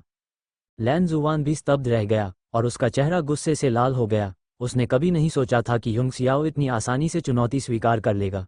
इस डर से कि कहीं वह अपनी बात से पलट न जाए, उसने जल्दी से कहा, याद रखो तुमने अभी क्या कहा है। अगर तुम 3 दिन बाद नहीं आए तो जेलान अकादमी में तुम्हारे लिए कोई जगह नहीं बचेगी। युंगसियाओ बिना पीछे देखे चला गया। उसकी हल्की हंसी हवा में गूंज रही थी। चिंता मत करो, मैं 3 दिनों तक अपने पैर नहीं धोऊंगा। तुम, लैन जुवान ने अपने दांत पीस लिए जब उसने युंगसियाओ को जाते हुए देखा, तुम सिर्फ बातें कर सकते हो। अगर मैंने 3 दिन बाद तुम्हें पूरी तरह से अपंग नहीं कर दिया तो मैं अपनी टोपी खा जाऊंगा। युनशाओ के चेहरे की मुस्कान गायब हो गई और उसकी आंखों में एक जानलेवा नजर चमक उठी। ली परिवार और लैन परिवार के बीच दुश्मनी दशकों से चली आ रही है। मैं तुम छोटे कमीनों से शुरुआत करूंगा और फिर समय आने पर पूरे लैन परिवार को उखाड़ फेंकूंगा। बस इसी तरह वो परिसर से बाहर निकल गया और सीधे अल्केमिस्ट एसोसिएशन की ओर चला गया।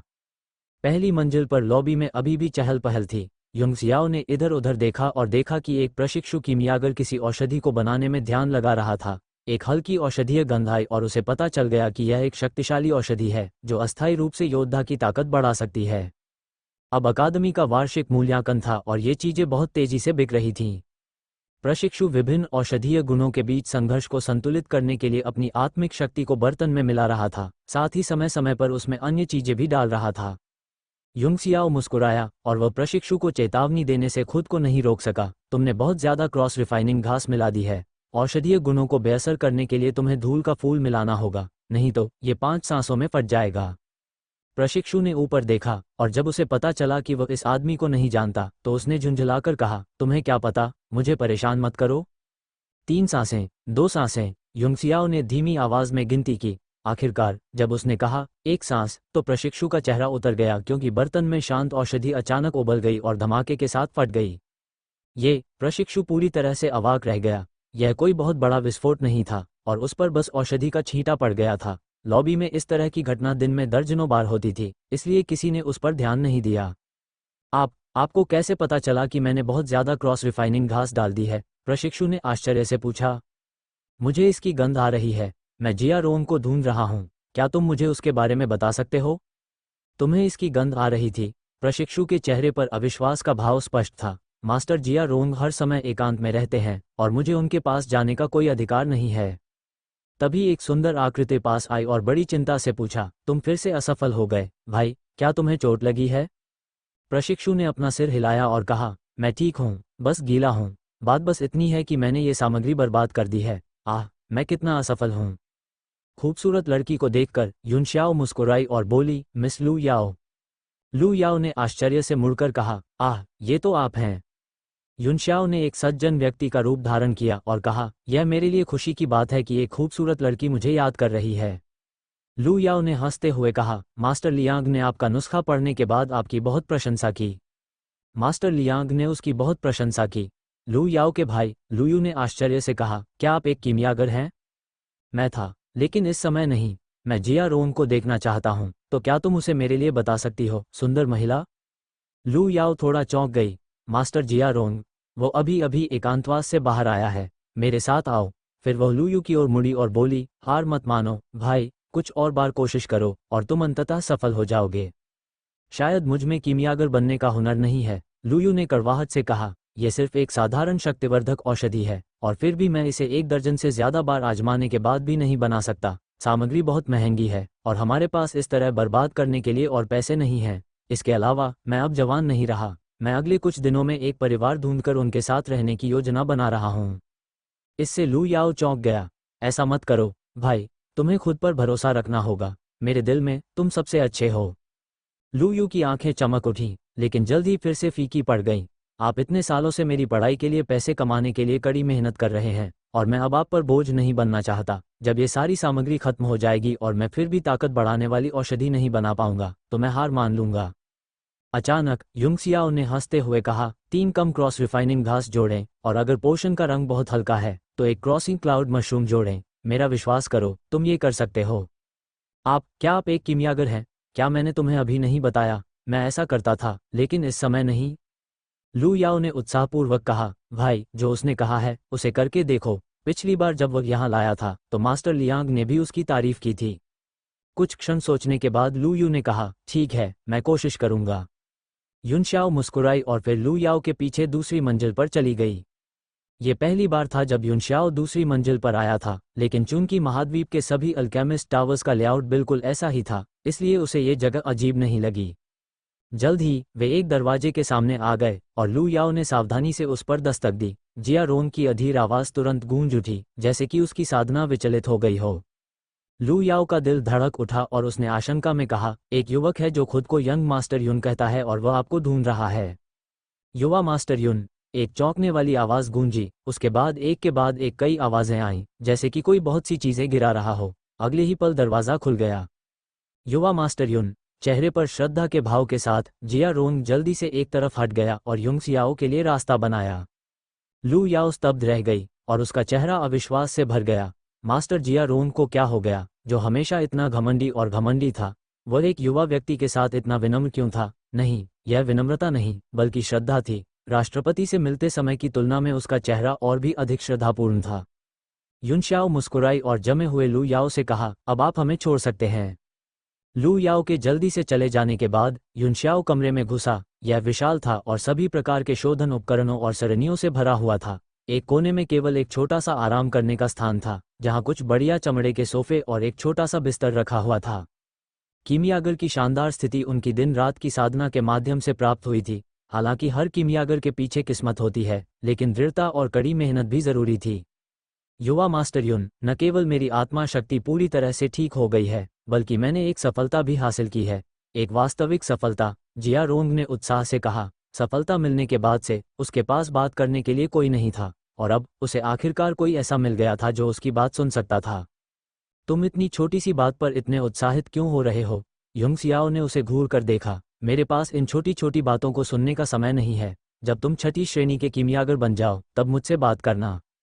पूरे राज्य के लिए यह एक बड़ी खुशखबरी थी कि कोई असली कीमियागर बन गया, लेकिन फिर भी युन शियाओ की नज़र में ये सिर्फ एक छोटी सी बात थी। ये सुनते ही जिया रोंग का चेहरा नीला पड़ गया, लेकिन जब उसने आखिरी वाक्य सुना तो उसकी आंखें लगभग बाहर निकल आई।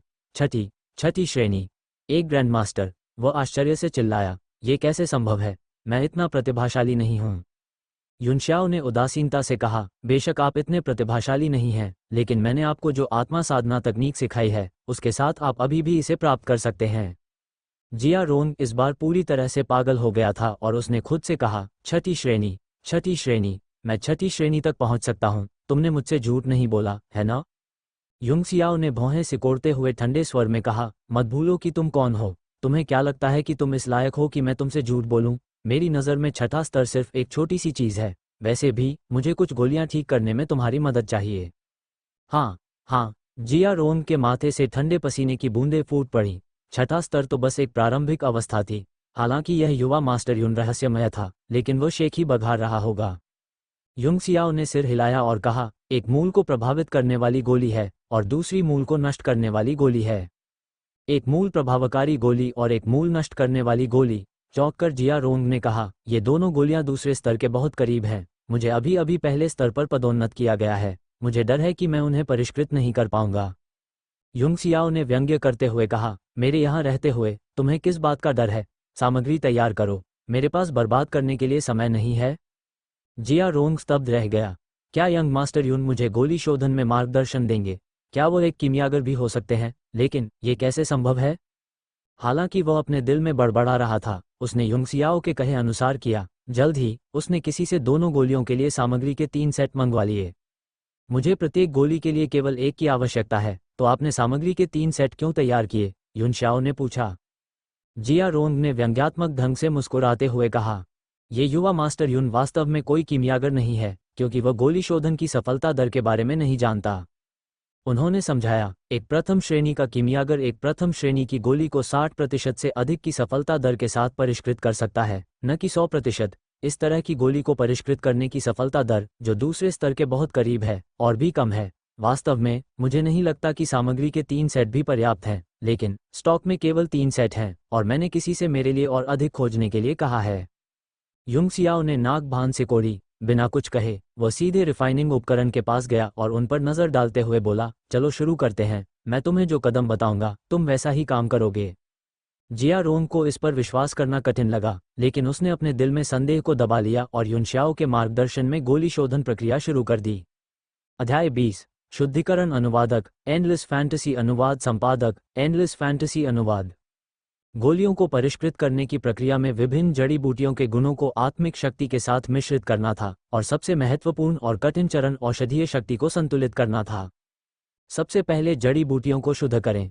जिया रोंग ने अपनी आत्मा शक्ति भेजी। सामग्री का एक सेट तुरंत छांटा गया और फिर युंग सियाओ के अनुरोध के अनुसार अलग अलग बर्तनों में रखा गया। इसके साथ ही शुद्धिकरण प्रक्रिया शुरू हुई।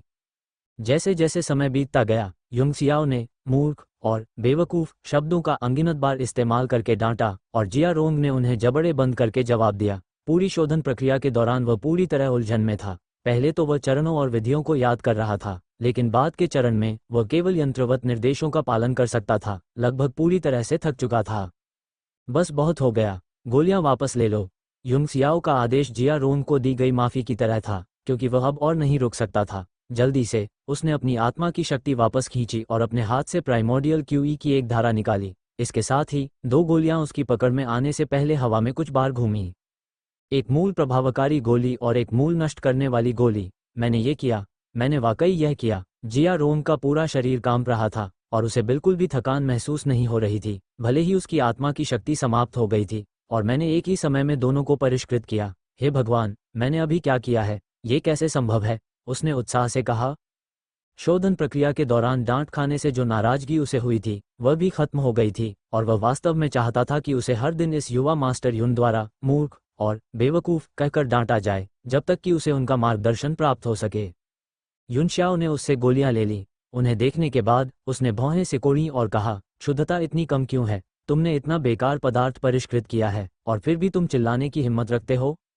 जिया रोंग की आंखें लगभग बाहर निकल आईं और वह कहने ही वाला था कि तुम कोई कीमियागर नहीं हो। तुम इन 2 गोलियों को परिष्कृत करने में सक्षम होने का मतलब कैसे जानोगे? जब उसे अचानक याद आया कि उसका सारा शोधन युंगसियाओ के निर्देशों के तहत किया गया था, वह इस बात पर विश्वास नहीं करेगा कि यह युवा मास्टर युन एक कीमियागर नहीं था, भले ही उसे पीट पीट कर मार डाला जाए।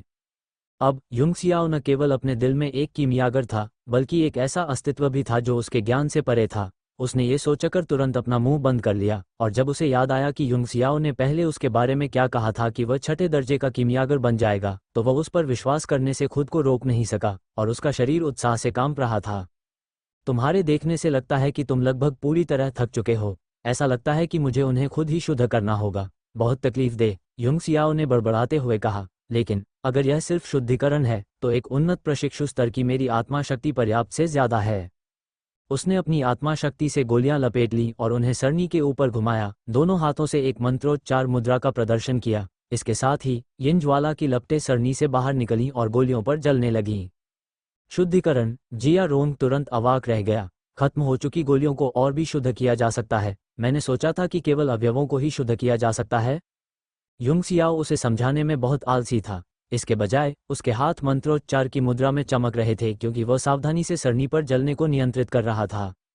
जिया रोंग ने अपनी आंखें चौड़ी कर ली और पलकें झपकाने की हिम्मत नहीं की। उसने युंगसियाओ की परिष्कृत हाथ की मोहरों में से कोई भी कभी नहीं देखी थी, लेकिन उनमें से प्रत्येक ने उसे एक परिचित एहसास दिया, जैसे कि उनमें कुछ गहरा छिपा हो। उसे लगा कि यह कोई बहुत महत्वपूर्ण चीज है, लेकिन वह इसे समझ नहीं पाया, चाहे उसने कितनी भी कोशिश की हो, जिससे वह घबराहट में अपना सिर खुजलाने लगा। हो गया। उफ! युंगसियाओ ने दोनों शुद्ध की हुई गोलियां अपनी हथेली में रखीं और उन्हें देखा, जैसे कि वह अभी भी संतुष्ट नहीं था। उसने आह भरी, यह अब मैं जो कर सकता हूँ वह सबसे अच्छा है। मेरी आत्मा की शक्ति बहुत कमजोर है। मूल प्रभाव वाली गोली के साथ उसे पूरा भरोसा था कि वह 3 दिनों में मूल क्षेत्र में प्रवेश कर सकता है, ताकि वह लैन जुवान को हरा सके, जो एक 9 सितारा योद्धा था। और सुरक्षित पक्ष पर रहने के लिए उसने बाद में उपयोग के लिए खुद के लिए एक मूल विस्फोट की गोली भी तैयार की। कुल 72 हाथ मोहरें, जिया रोंग ने धीरे से कहा। वह हाथ मोहरों को याद करने के लिए कड़ी मेहनत कर रहा था जब उसने लापरवाही से युंगसियाओ की हथेली में शुद्ध गोलियों पर नजर डाली, और जो उसने देखा उससे उसका दिमाग चकरा गया। बेदाग गोलियां, उसने अचानक कहा।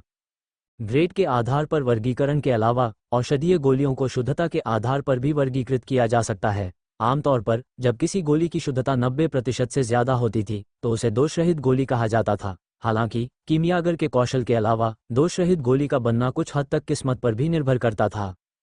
युंगसियाओ न केवल तैयार गोलियों को शुद्ध कर सकता था, बल्कि वह उन्हें दोषरहित गोलियों में भी बदल सकता था। चौंकाने वाली बात ने जिया रोंग के दिमाग को तुरंत ठंडा कर दिया, जिससे वह 72 हाथ की मोहरों को याद करना भूल गया। वह कमरे में अवाक रह गया। इस दिन एक के बाद एक ऐसी चीजें हुई जो उसके सामान्य ज्ञान से परे थीं, जिससे वह पूरी तरह से हैरान रह गया। जब तक वह होश में आया, उसने पाया कि युनशाओ उसे बहुत पछतावा करते हुए छोड़कर चली गई थी। उसने जल्दी से कागज और कलम उठाया और अपने सारे संदेह और सवाल लिख लिए। जैसे ही युंगसियाओ पहली मंजिल पर लॉबी से गुजरा, उसने लुयू की उत्साहित आवाज सुनी, ये काम कर गया, मैंने आखिरकार यह कर दिखाया। जब लुयाओ ने युंगसियाओ को देखा तो उसके चेहरे पर एक खुशी भरी मुस्कान आ गई। उसने उसे एक आभार भरी नजर से देखा। युनशाओ ने अपना अंगूठा बाहर निकाला और उसे प्रोत्साहित करने वाली नजर से देखा। जब वह अल्केमिस्ट एसोसिएशन से बाहर निकला, परिसर में वापस लौटा और एकांत में साधना करना शुरू किया। शीर्ष स्तर के प्रशिक्षु योद्धा के रूप में अपनी वर्तमान ताकत के साथ उसे लैन जुवान का कोई डर नहीं था, लेकिन अगर उसे हराना था तो उसे प्राइमर्डियल क्यूई को संघनित करना होगा और मूल क्षेत्र में कदम रखना होगा। अपने वजन से ज्यादा मुक्का मारना कोई असामान्य बात नहीं थी। हालांकि अगर उनके रैंकों के बीच का अंतर बहुत बड़ा था तो कोई भी कौशल या तकनीक उस पर काबू नहीं पा सकती थी। 9 सितारा स्तर के योद्धा की प्राइमर्डियल क्यूई एक प्रशिक्षु योद्धा के लिए बचाव करने के लिए बहुत मजबूत थी। अगले कुछ दिनों में हान बाई और चेन जेन दोनों ने उसे कई बार ढूंढा, लेकिन सब व्यर्थ। किसी को भी उम्मीद नहीं थी कि वह 3 दिनों तक गुरुत्वाकर्षण कक्ष में रहेगा और बाहर नहीं निकलेगा। जेलान अकादमी के डीन कार्यालय में युनशान के हालिया प्रदर्शन को सुनकर झोंग लिशान के बूढ़े चेहरे पर मुस्कान आ गई। मुझे यकीन नहीं हो रहा कि तुम एक कीमियागर बन गए हो।